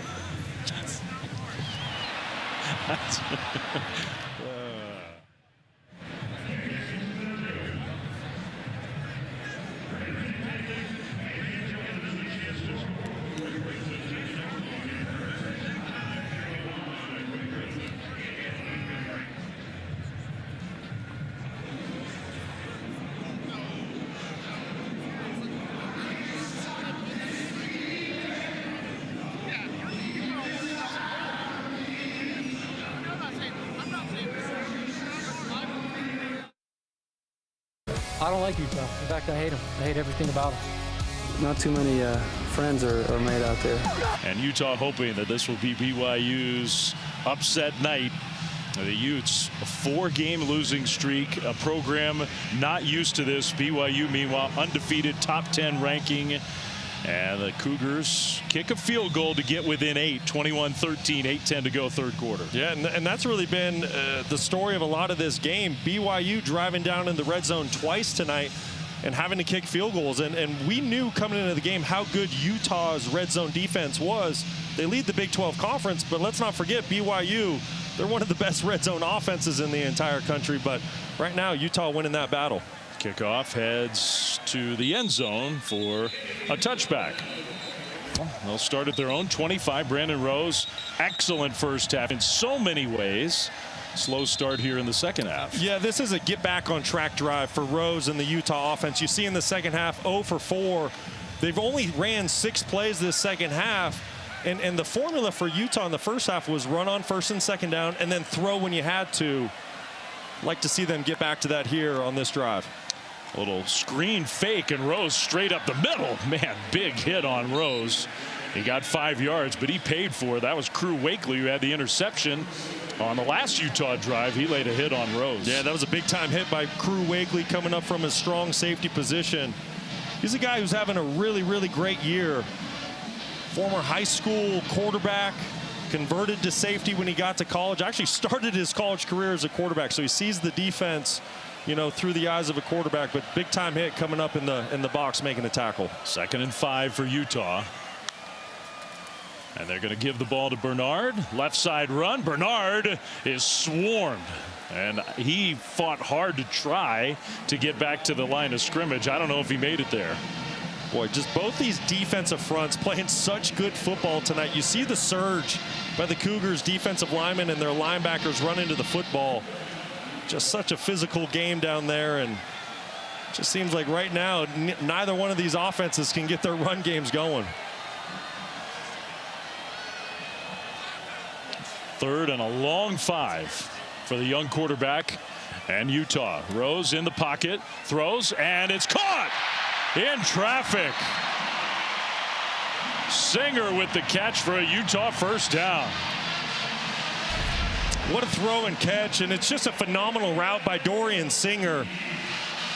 Leaning into the cornerback, Mark Collins. They've had a great battle going all night.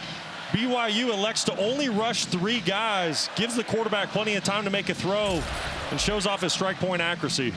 That was a good throw, good catch, because that was good coverage. So gain of 15 for Dorian Singer, who's the big play guy in the wide receiver core for Utah. Rose keeps it after faking the jet sweep kind of action. That's a nice positive gain of 4 yards. Yeah, and those are those little gains that start to add up. 4 yards there, but those plays will start to break for more yards in the 4th. A little bit shaky on the handoff there. I'm not so sure that wasn't supposed to go to the speed sweep, but Brandon Rose did a great job, secured the football, and got positive yards. That was a wide receiver, Zach Williams, and that could have been a huge mistake. 2nd down and 6. Mike Bajakian, I think Utah's got to feel like he's calling a pretty good game. Right side handoff. Bernard stacked up again. Maybe got a yard. Isaiah Banya, defensive end. Yeah, great play by Banya, 13. Does a great job winning with his hands, defeating the block there to make the tackle. And Flem, you just mentioned Mike Bajakian, you know, taking over for Andy Ludwig, you know, interim offensive coordinator. He said he's ran systems like this in the past, so he's very familiar with it. You can't do wholesale changes at this point in the season, but the timing of the calls, you see a big difference tonight. Longtime coach with Pat Fitzgerald at Northwestern, now here at Utah. Rose pressured, moving to his left, throws, and that one is caught by the tight end, Carson Ryan. First down, Utah. Another good throw on 3rd down. I tell you what, Rose is playing some really good football. He gets some internal pressure early on in the down by defensive tackle John Nelson. He does a great job of sliding away from that pressure and finding an open target down the field to pick up a fresh set of downs for this Utes offense. And without Brant Keithy at tight end, we saw him go into the locker room. Carson Ryan, a talented player who spent a good portion of his career at UCLA, with a nice catch. Play fake, first down. Rose steps away from the pressure and tried to scramble.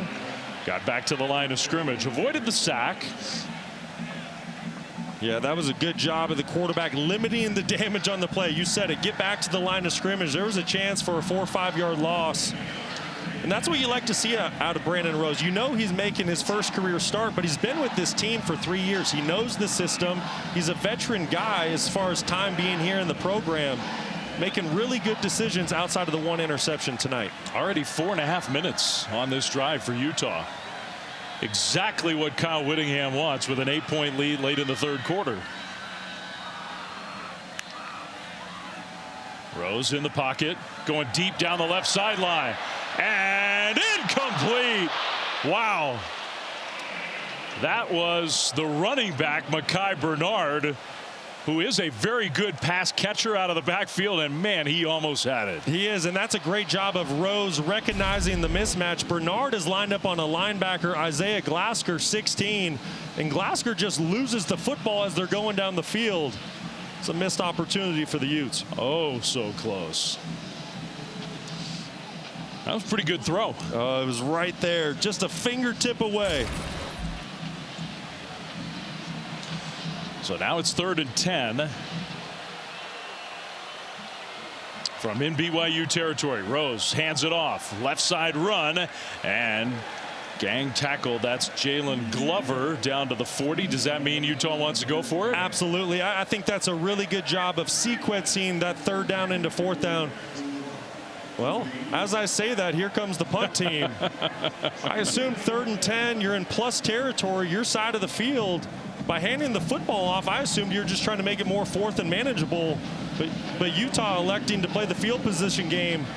Don't be surprised if you maybe see a fake here, though. And who knows, maybe if he gets a couple more yards, that encourages Kyle Whittingham to go for it, but he didn't. Yeah, BYU's got to be on guard. A little hesitation, trying to pin the Cougars deep. Angled punt to the sideline. That's exactly what the Utah special teams does. So bad field position for the Cougars. Down 8 late in the 3rd here. And they're loud. L.J. Martin trying to get away, and he does. What a cutback for Martin, all that running, and he gets 5 precious yards with BYU pinned deep. Talk about turning something. There was absolutely nothing there. It was unbelievable. Defensive end 1 early. L.J. Martin cut back. Great play. They did tell us they sold out all their standing room only. Look at all those folks up top just standing at the very top of the stadium to be a part of this rivalry game that is back. And there he is, turning something out of nothing. What a play by L.J. Martin. So instead of a loss, it's 2nd and 5. Retzloff throws middle wide open, pass caught for a 1st down and more, all the way out to the 30. Keelan Marion, who had the touchdown return on the kickoff with the catch and run there. 1st down BYU. Well, Utah elects to bring linebacker pressure there, so that whole 2nd level zone really clears out, which is what allows Keelan Marion to get to that 2nd level and be so wide open. Great job of Retzloff recognizing the pressure and getting the football out of his hand. Marion's having a pretty good game. Roberts and Lassiter have been a little more quiet as this game has gone on. So BYU, that's big 1st down, a little breathing room out to the 29. Play fake. Retzloff is going to scramble, and instead of running, he'll throw, and it's caught. A sliding catch. There's Darius Lassiter. What a catch that was. Gain of 28. Lassiter just gets lost in the zone defense that Utah's playing. He's running a deep crossing route all the way across the field. You're going to see him go right to left. Linebackers just lose him. Retzloff does a great job of climbing the pocket, keeping his eyes down the field, and finding the wide open wide receiver. It's a great point. I think a lot of quarterbacks would have just taken off and run. But he was looking downfield. That's a big play. Another play action play. Another open receiver. Roberts inside the 15. So chunk plays through the air for BYU. That's 32 yards. Well, it's the play action that gets the nickel. Smith Snowden to freeze. Gets his eyes into the backfield, and Chase Roberts once again in zone defense just gets lost. Finds the void, the soft spot. And Retzloff taking advantage of the zone defense being played by Utah. And it looks like BYU is going to allow the final seconds of the 3rd quarter to tick off the clock. They started at their own 5. 4th quarter, BYU's undefeated season on the line. Retzloff, play fake, running left, and Retzloff maybe got a yard. I think that was a designed sort of quarterback run that Utah defended very well. Yeah, that was a great job by linebacker Lander Barton, really setting the edge for the Utah defense, not allowing that play to get going. He's played a good game tonight. Listen, Lander Barton, Van Fillinger, Logan Fano, we can go on and on. Tafuna inside, Tanu Vasa. This entire defensive unit has been so impressive since the get-go. BYU has not had an offensive touchdown yet tonight. Trying to break through. They can get a 1st down at about the 2. The snap. Retzloff's going to run it again. Retzloff sneaks through, stays on his feet, and the ball came out, but it popped off the turf and came back to him. Wow, what a break for BYU. A great run, then a near disaster, and he avoids the turnover. Great run, even better break for the quarterback, Jake Retzloff, making something out of nothing. Really nowhere to go early on in the down. Does a good job staying patient. See his vision with the football in his hands. But what a lucky break and a bounce to get that football back. So 3rd and 4. Retzloff brings Rapati in the backfield alongside. Play clock down to 3. They snap it. Handoff Rapati. Rapati trying to power forward, and he doesn't get there. He was stopped a good 2 yards short. And now we got to see what Kalani Sitake wants to do. I don't see the field goal kicker coming out. No, there's no hesitation. You know they're going for it. BYU goes for it almost more than any other team in the country on 4th down. They've had a ton of success to this point this season. I'm BYU. I'm not trying to run this football inside again. They've had a lot of struggles against this Utah front. I'm trying to get the football to the perimeter with Chase Roberts or Darius Lassiter.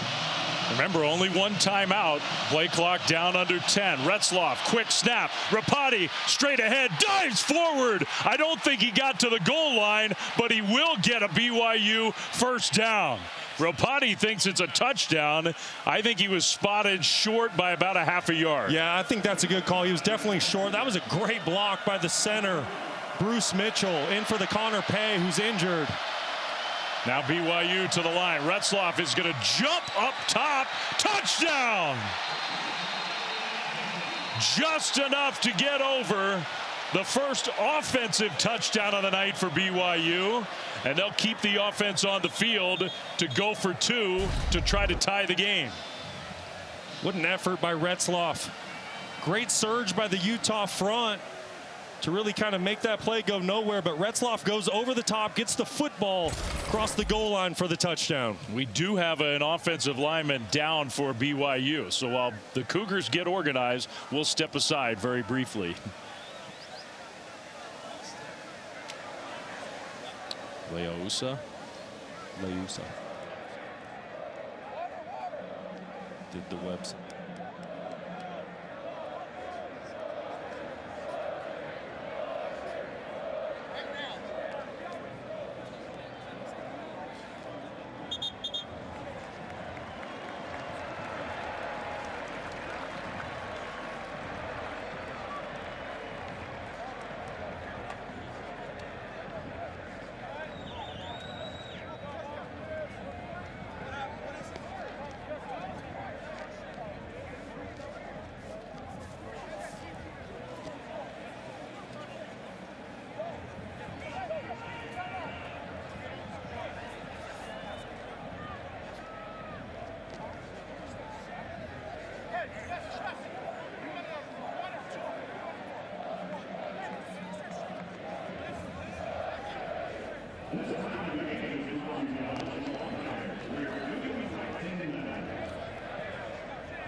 By Prudential. What a drive. It started from BYU's own 5-yard line. Yeah, very impressive drive led by Jake Retzloff. He had really kind of cooled down when it came to the passing game, but that last drive, he got red hot, made some big time plays down the field, chunk plays to get into scoring position, and then with the quarterback sneak going up and over the top to get that football across the goal line.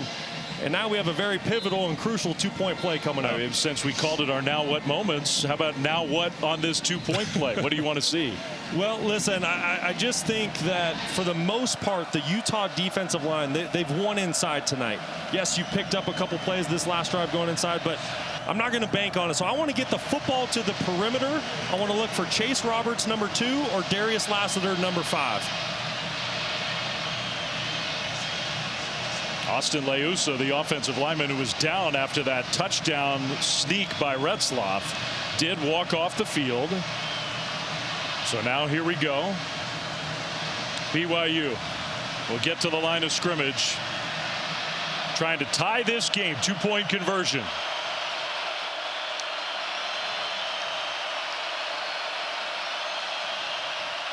Retzloff throws, and it's intercepted. Intercepted along the sideline. The return will be upended. Cam Calhoun, the young defensive back, saw that coming. And Utah maintains the lead by 2. I like the decision by Jake Retzloff. He's trying to throw the football to a 6'4" tight end, Keanu Hill, who's got a size advantage on Cameron Calhoun, the cornerback. They're in a one-on-one situation. Just a poor throw, and Calhoun makes a great play on the football. Yeah, he's trying to give his big guy a chance to go up and high point it, and it never got to Keanu Hill. It's the right idea. That football either needs to go to the back pylon up and over, or it needs to become a jump ball. It's just underthrown, and Calhoun made a great play. So the 95-yard drive, but the 2-point try is no good. So that means Utah, with 12:35 to go, will maintain a 2-point lead, 21-19. The young quarterback, I say young, he's inexperienced for sure. Tonight's his first career start. BYU number 21 is now wearing number 52. And it's been mostly good for Brandon Rose tonight, but the pressure ratchets up as he and the Utah offense getting ready to come back out there. And if you're hanging with us late night back east, don't go anywhere. You've made the commitment. I think we have a fantastic finish coming. Snowden slips a little, but he's returning this one outside the 20 and gets out to about the 25-yard red. Biggest crowd in stadium history. They've waited 3 years for this rivalry to be renewed, and it's coming down to the fourth quarter. This is what college football is all about. Handoff on first down. Nice cut by Bernard to get to the outside, and Bernard breaking tackles across the 40 to the 41, a gain of 16. Mekhi Bernard just having a phenomenal season for the Utes. Mid-season, voted a team captain. You see the C on the chest, running through tackles, stiff-arming guys. What an impressive run by the senior, making the most of his opportunities this season. First time as a starter at the running back position, and well on pace for a 1,000-yard season. So a great start to the drive for Utah, trying to answer that BYU touchdown drive. They'll give it to Bernard again, and another cut to the left. He just does not go down. He turns a 1 or 2 yard gain into a 4-yard gain so often. It really does, and he gets a lot of help from his offensive line and tight ends.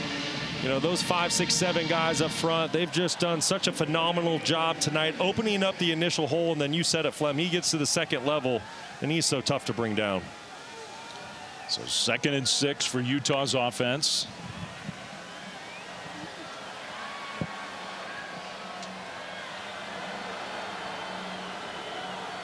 Two backs alongside Rose, who will hand it to Bernard, and he'll go down.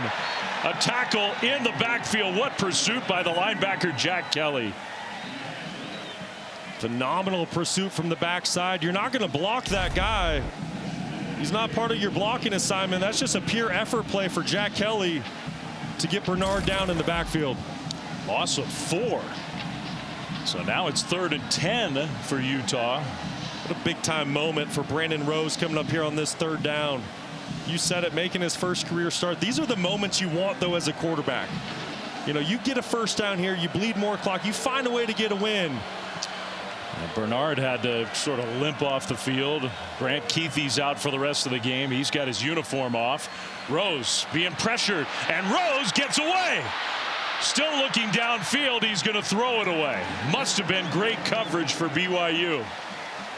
Absolutely nowhere to go with that football down the field. I don't know how Brandon Rose got out of that potential sack by John Nelson. You're going to see the coverage. Great job by that BYU secondary. Tommy Prasis, Jacob Robinson doing a phenomenal job. And then the relentless pursuit by Big John Nelson, 94. And then you see Jack Kelly coming in to clean up the play to force the incomplete pass. So BYU's defense gets a stop. Kingston, the punt returner, inside the 15. Another big punt. Kingston will let it go over his head, and it bounces into the end zone. Almost perfect from the punt game. 59 yards, but it'll go to the 20. That's where BYU has it when we come back.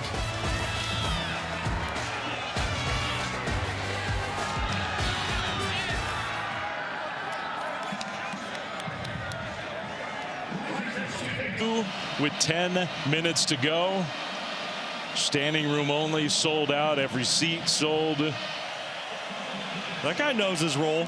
Yeah. He knows it's the 4th quarter, crunch time, trying to get this crowd back involved in the game. And what a huge series here for BYU. Retzloff took the Cougars 95 yards last time they had it. Little play fake on first down, going deep left side, and it'll be incomplete. Intended for Darius Lassiter. That was pretty good coverage by Smith Snowden. And now what? I don't think a flag was thrown. No, that was a really good job in coverage. Got a little bit handsy at the end, but like I said, good coverage downfield. Getting a little chippy, emotions running high. Guys know what's at stake. Now 2nd and 10. Little jet sweep style play, and Utah was there. Marion goes backwards. Some of those worked early in the game. And it's Lander Barton once again. Just doing a great job setting that edge from the linebacker position, forcing the play back inside, not allowing Marion to use his speed, setting up an extremely critical 3rd down for the Cougars. Maybe playing the best game of his Utah career. Yeah, just unbelievable performance by the linebacker tonight. 3rd and 11. Another one of these substitution situations. Play clock winding down. Can they get it snapped? BYU does. But it's a low snap. Retzlaff picks it up and then loses it. Ball came out again. He was going down and the ball came out a second time. I think BYU got it back. Another play where the late substitution, play clock winding down. We've had that so often. And the Cougars avoid a turnover, but they're going to have to punt from deep in their own territory. Yeah, well, it all starts with the bad snap, and it's a backup center, Bruce Mitchell. He's really done a phenomenal job the last couple weeks stepping in for Connor Pay, but no doubt about it, just a bad snap, ball's low. And BYU's very fortunate to get that football back and have the opportunity to punt. Try to angle this punt. It is a fair catch. Great field position, though, for the Utes. Singer makes the fair catch signal, and Utah's offense starts close to midfield, leading by 2 with 8:37 to go. Well, and what an opportunity for Brandon Rose and the offense right now for Utah. You're up 2. You're midway through the 4th quarter. You have the ball at midfield. If you can drive right now, milk some clock, kill some time, and end up with a touchdown, I mean, you're putting BYU in a really tough position. And you've mentioned it, record home crowd, so many things. And Brock, even a field goal here would be huge for Utah. Lead by 5 with the game force BYU to get in the end zone if they're going to beat you. First play and a huge hit after the catch. Another play by the defensive back, Mark Collins. Man, he's also played so well. So Bernard back in the game, caught it, but then went down. Mark Collins doing a great job of recognizing the running back Bernard, free releasing from the backfield. Great eyes, drives on the ball, makes a great play. And Collins, he was banged up, and I don't think this is, sometimes in college football players get accused of faking it. This is not faking it. He came up a little gimpy.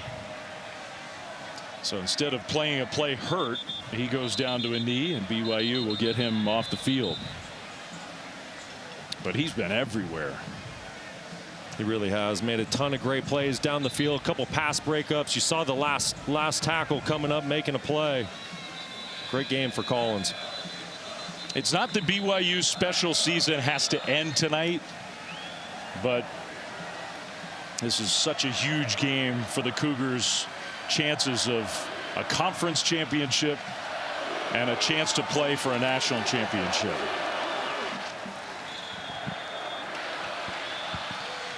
So 2nd and 11. Tight end in motion, and Rose, a designed quarterback run. Rose got a yard or 2, got pursued from the backside by the linebacker Glasker. Another 3rd down and long coming up for Utah. Jack Kelly, 17, just does a great job setting the edge. You're going to see here nowhere to go with the football for Brandon Rose. Jack Kelly defeats the block by Bernard, forcing the 3rd and long. Collins still out of the game. Evan Johnson in at defensive back. Jack Kelly's another player who's had a great rivalry game. Pressure comes. Rose hit as he throws. It's incomplete. He threw it high and took a hit.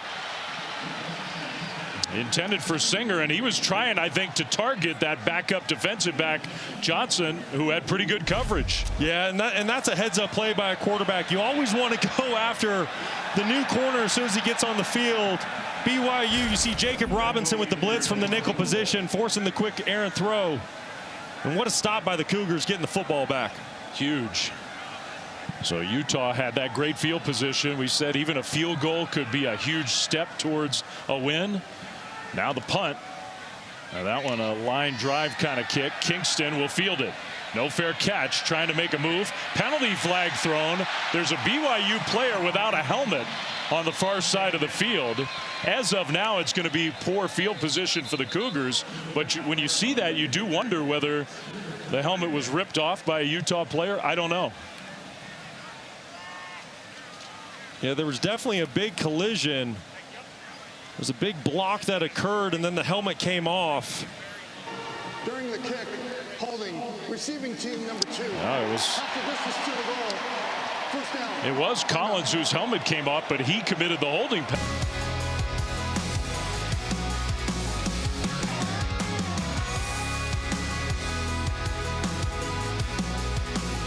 Such a cool scene tonight, what this rivalry is all about. And BYU is going to run the ball right into the line of scrimmage, starting this drive from their own 4.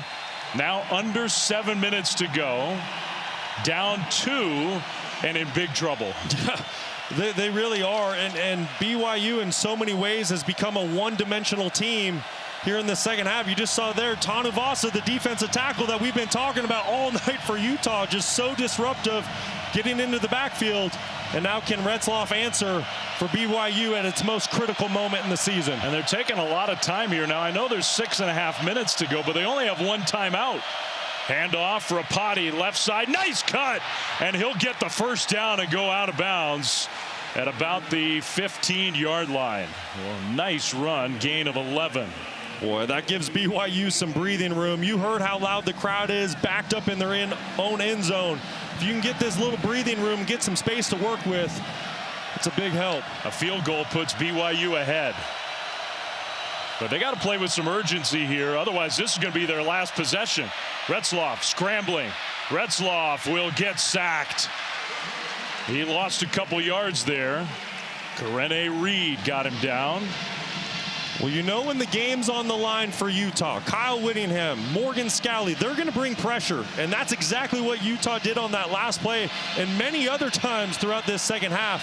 Can BYU have an answer for the pressure? Can they hold up and find a way to get the football down the field?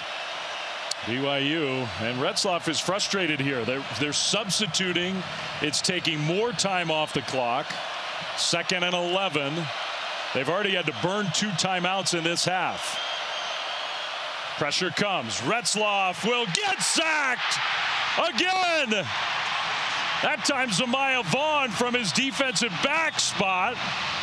And a BYU offensive lineman is down. A loss of 7. That's the right tackle, Braden Keim, who's hurt.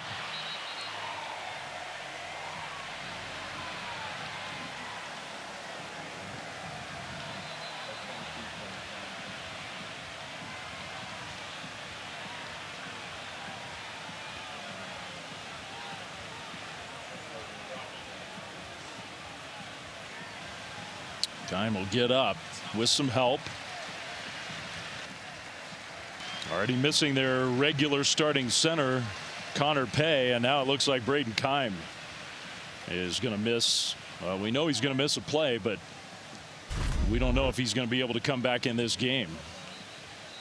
Yeah, the right tackle's had his hands full tonight. Van Fillinger, Logan Fano playing great games. You see his ankle just getting rolled up on just a really ugly shot. So Isaiah Jota comes in for him in a very bad spot. Great play design on that 2nd down by Morgan Scalley, bringing a corner pressure. One more than BYU could protect. Retzloff is going to have to be able to diagnose the defense, see where the pressure's coming from here on third down. Clock is rolling again. Pressure initially picked up. Another batted ball. Utah got another one. I think that's 6 tonight at the line of scrimmage. Incomplete. This time, Karene Reed. It's 4th and 18. Well, and you see why he's so fired up, because he's the one that blitzes from the second level. You're going to see him shoot right down the middle, and the running back goes to pick him up. But Karene Reed does a great job with his hands, avoiding the block by L.J. Martin, gets his hands up to create the deflection. And now BYU, with only 5 minutes to go in the game, is put in a really tough spot. Really tough spot. They would love to have those extra 2 timeouts, but they don't. Fair catch right around midfield and actually in BYU territory at the 49-yard line. So the Utah offense has a chance to put this game away right here in the Big 12. And that's on the line big time. Bernard, handoff straight ahead. Bernard gets down to the 45. You do have the 2-minute timeout plus the 1 BYU timeout. Yeah, that's exactly how you want to start that drive for Utah. You know they're going to try to run to win this football game here. Great start to the drive. Kump, the center, winning his block. Bernard doing the rest. That clock continues to roll, and Utah wants to use as much of it as possible. Yeah, they should let this clock run under 5 seconds every play before they snap the football. Rose under center, 2nd and 5. And he went the wrong direction. Somebody did at least. Bernard gets the ball anyway and gets close to a first down with that surge. He might have gotten there. I don't know. Real close, but I think he was stopped about a half a yard short. Well, you're right, from Brandon Rose. He opens up to the right. It's clear that this run is going to the left. It's a quarterback making his first career start tonight. Very intense moment here at Rice Eccles. Good job of Bernard getting some positive yards out of that play. So 3rd down and a short one. If Utah converts, then they are essentially 1 first down away. Double tight end right side. Rose, handoff Bernard. Bernard gets hit. Penalty flag thrown. I think that's going against Utah. So that's huge. Offense number 82. Wow. Penalty, 3rd down. That's like the only thing that Utah had to avoid. A 10-yard penalty, which means it'll be 3rd and long. That might have just saved, at least for now, BYU's chances. What a devastating penalty for Utah. Keep an eye on the right side of your screen. You're going to see the left arm just reach across. Linebacker Harrison Taggart. Easy call for the officials. What a break for BYU.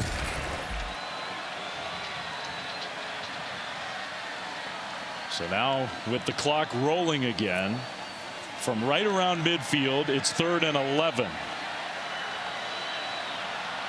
And you wonder whether Utah will dare to put the ball in the air. Rose is going to throw out on the short right flat. A catch and a stop well short of the first down. Short of the 45-yard line. Singer got stopped. And I would think the way this game has gone that Kyle Whittingham is going to punt and lean on his defense to win this game. Absolutely. Now he'll probably let this clock run all the way down, maybe even take a delay a game, because it really won't affect the punt. But that's exactly right, Flem. He's going to send his defense out there on the field and make Jake Retzloff and his offense drive against a defense that's playing extraordinary tonight. And his punter, Jack Bomeister, has executed in this part of the field. He has pinned BYU deep. That's going to be huge here, because a touchback would really change the whole scenario of a final drive. Offense, 5-yard penalty, 4th down. So now with the clock at 2:03, you figure the punt's also going to wipe away the 2-minute timeout. That's a great point. It absolutely is. And so when BYU gets the football and basically has to drive the length of the field, they're going to be under 2 minutes with only 1 timeout because they had to burn the other 2. But the holding penalty does give BYU a chance. Yes. They have a chance. Well, this is huge. Bomeister with Kingston We saw him have an incredible punt return for touchdown down in Provo earlier this year against Kansas State. He's standing at close to the 5. Now Utah moved early. False start. Offense number 23. 5-yard penalty. 4th down. So 5 yards backwards for the Utes. Yeah, and that won't affect this punt at all. Just, if anything, it gives them a little more room to work.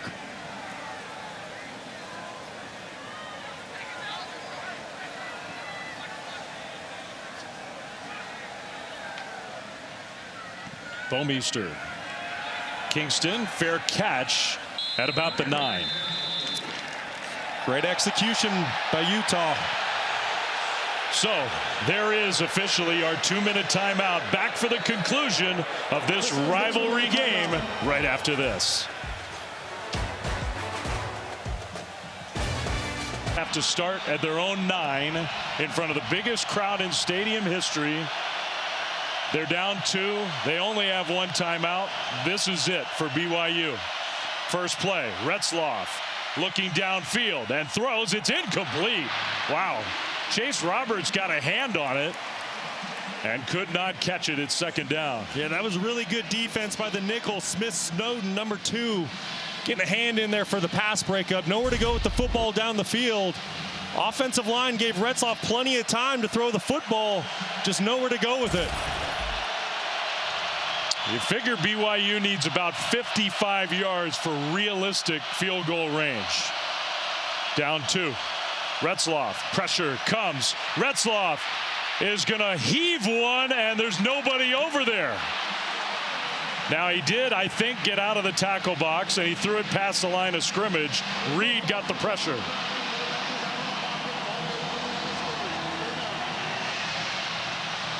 But now it's 3rd and 10. You got 2 plays to keep your undefeated hopes alive. These are the games and moments where legends are etched into rivalry history. Who's going to make the play? 3rd and 10. Pressure again. Retzloff slings one incomplete.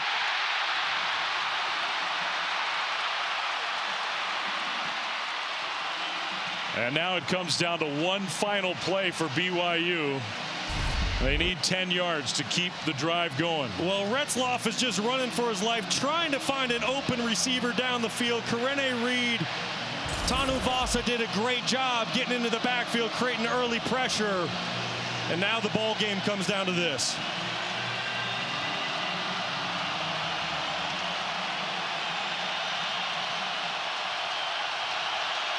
Fourth down. Just a 4-man rush. Retzloff got away. Dancing around. Retzloff, and now they blow the play dead. So it was so loud, I think there was a timeout.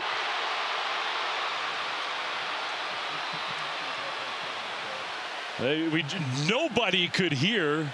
Kalani Sitake did call a timeout. Yeah, it was clearly a timeout call. I've never been in a stadium where the players could not hear a whistle. Unbelievable.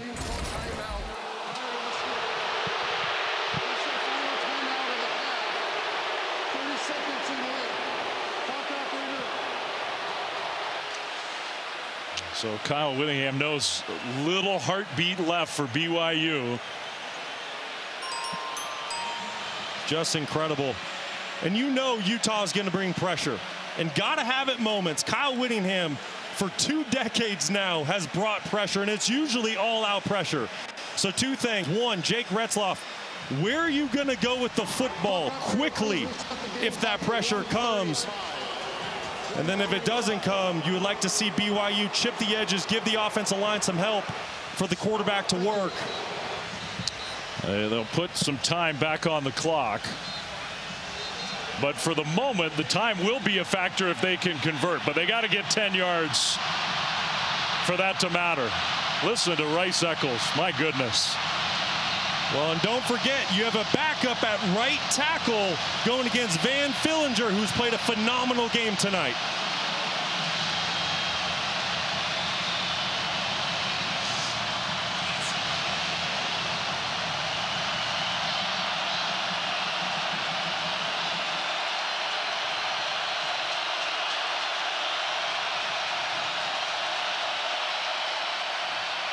Retzloff goes down.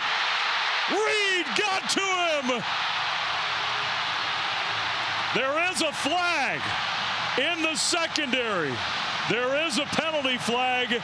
Utah is celebrating, but I think this one's going against Utah. Wow.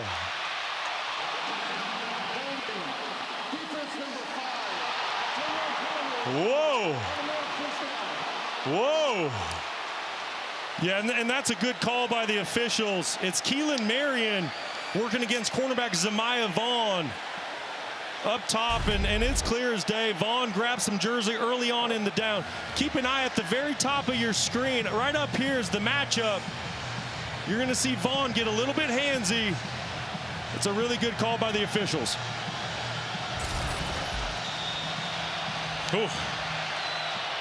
That gives BYU some life.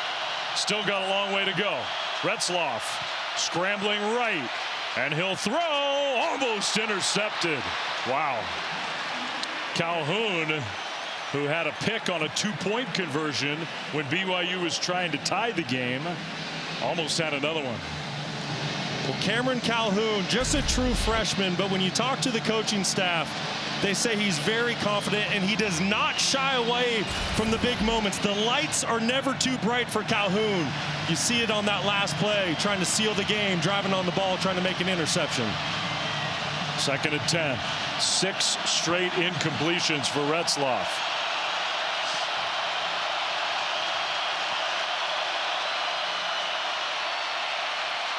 Throwing deep middle, and he's got Roberts for the catch near midfield.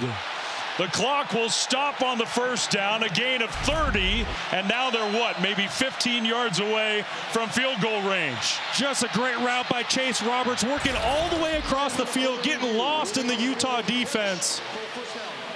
Jake Retzloff standing tall and strong, fearless in the pocket, keeping his eyes down the field. I think they're going to review this, Brock, to make sure that he actually caught it. Obviously, this is huge because now BYU actually has a real chance if this play stands. I think he caught it. Sure looks like a clean catch. It's a great catch, but I think he caught it. Now he has to have complete and continuous control of the reception. And it looks like Chase does. Hands are underneath the football as it comes into him. Yeah, what a catch that is. My goodness. But I think that's a catch. What a catch, what a throw. Great execution by the offensive line. We have Matt Austin still hanging with us late night. Matt, what do you think? Yeah, Dave, I agree with you and Brock. I don't see anything there to overturn. Looked like he got his hands under the ball, cradled it in his belly, rolled over. I think this is going to be this call will stand. Yeah, that's what I think. So if it does, Brock, 1:13 on the clock, no timeouts, but plenty of time. You got a field goal kicker with a good leg.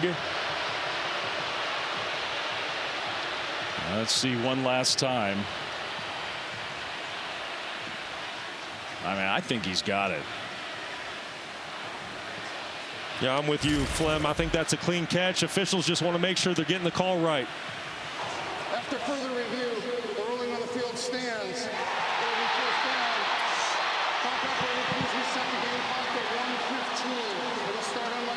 A moment ago, we thought this game was over. A penalty, a huge play, and this game is definitely not over. BYU just short of midfield. There's the place kicker, Will Farron, hoping to have a chance to win it.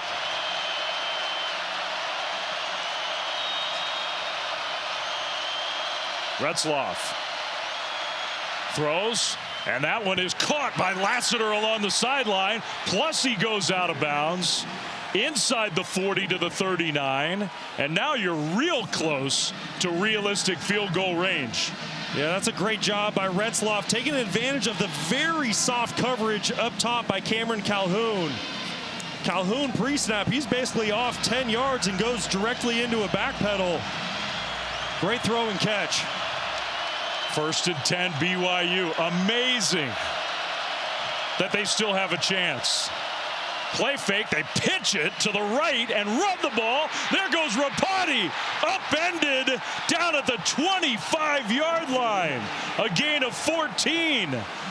Now the clock stops to place the ball. Will BYU spike it, or will they call a play and run a play? Just phenomenal blocking on the speed option play. I expect BYU. Now a penalty flag thrown, and they moved. I mean, BYU has just, they've cost themselves so much in situations like this. Snap infraction. Offense number 63. 5-yard penalty. First down. Every yard is so precious. They've just been disorganized in these situations all night. Just get up and spike the ball. Yeah. Quit messing around. You're in field goal range. Either spike it, call a run play. You're in a good spot. Same thing happened at the end of the second quarter for BYU. Every yard matters now because you're trying to give your field goal kicker the best chance possible.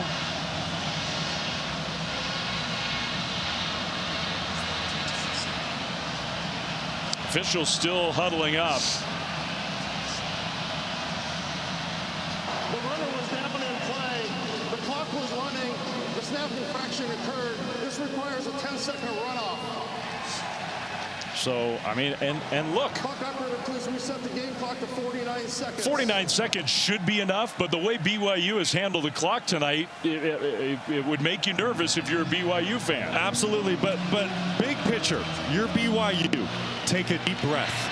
You're in field goal range. There's plenty of time on the clock. It's first down. I know it's been chaotic the last couple minutes, but settle in here, do your job. So Utah decides to decline the 10-second runoff. And I guess their theory is they need to preserve some time themselves. So no 10-second runoff. It's 1st and 15 from the 30. Utah has 2 timeouts. Handoff, Rapati straight ahead down to the 27. And now Utah will use a timeout, because the Utes are trying to guarantee that they have an opportunity if BYU makes a field goal here. That's exactly right. That's really good clock management by Kyle Whittingham, putting the 10 seconds back on the clock, because you're not putting any pressure on BYU by taking that off. They're already in field goal range.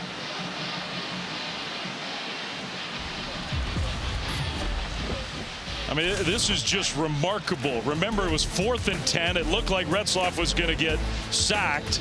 This was when Utah had the ball. BYU found a way to stop them. There was a penalty on that 3rd and short, which set up the punt. Then game's over, right? Retzloff sacked, game over. No. Penalty kept the drive going. Incredible catch by Chase Roberts. And then another pass play and a good run, and BYU is in field goal range down 2. It just seems like when you put together a special season and then you go back and reflect on it, there's always moments like that. And don't forget, BYU just a couple weeks ago had some late game heroics at home against Oklahoma State to remain undefeated. Will Ferrell's got a smile on his face, trying to stay as loose as possible. Now, BYU also has to be organized and careful here. They do, but they're really in control. It's 2nd down. There's 55 seconds on the clock, and you are in field goal range. Be smart with the football. 2nd and 12. Rapati, handoff, and Rapati gets tackled right at the line of scrimmage. And another timeout for Utah. 50 seconds to go. Tanavasa made the tackle. Utah has used their final timeout of the half. So now Utah is out of timeouts. If you're BYU, do you trust your special teams if you run the ball here to be organized, get on the field, you don't have a security blanket, and get the field goal off. Absolutely. You have to run the football here. You have to get that clock running. You just said it. Utah has no more timeouts. You have to bleed the clock. And there's plenty of time to get the field goal kicker out there, get that unit organized, and get a kick off. You know, this is something that you practice every single week. This is not new to BYU in this situation. Now, the question is, can they execute it in the most critical moment of the entire season? Third down, no timeouts on either side. 50 seconds to go. And what's going to go down as an all-time classic in the great long history of this rivalry.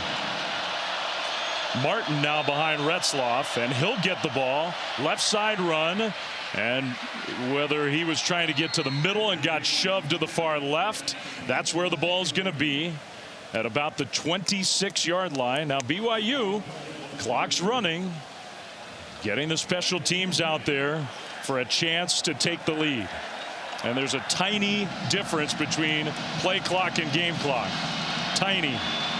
Will Ferentz kicked one of 54 this year. This one, 44.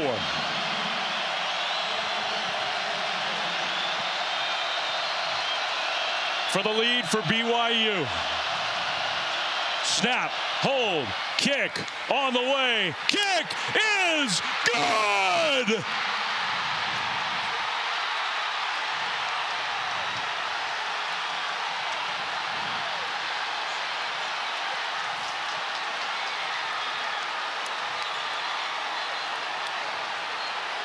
Only 3 seconds left.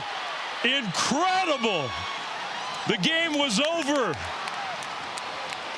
And somehow BYU, given new life, has a 1-point lead and is 3 seconds away from improving to 9-0. Amazing. Unbelievable. Will Ferent, ice in his veins to put his team up by 1 with his leg late in the ball game. Only 3 seconds left on the clock. You know, there have been a lot of classics in the history of this rivalry. This might be the greatest game that these two teams have ever played. Well, listen, legends are made in moments in games like this. And Will Ferent, and then certainly Jake Retzloff, and the drive that he put together from inside the 5-yard line, having to drive all the way down the field.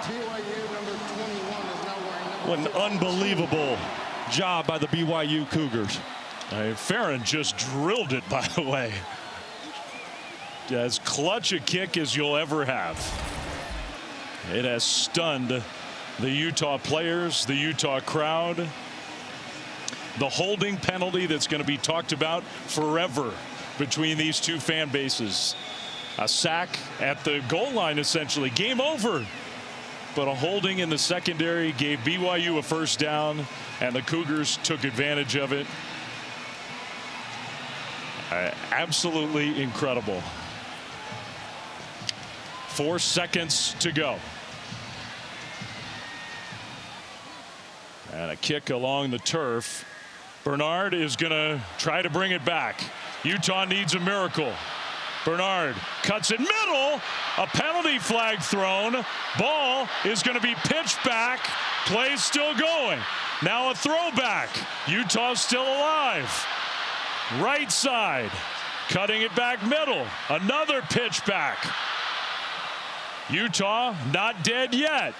Now a fling backwards. That was legal. Utes and BYU will fall on the ball.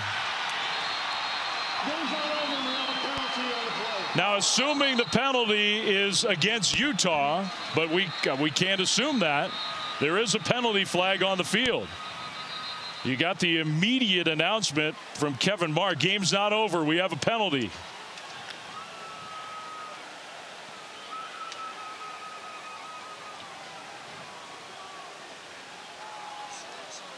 Kyle Whittingham's walking across the field for the handshake. He thinks it's over. Unsportsmanlike conduct on the Utah bench. The game is over. Game is over. And a miraculous win for BYU. And Kyle Whittingham, I think that holding penalty is going to linger in the minds of him and every Utah fan for a long time to come. What a win for BYU.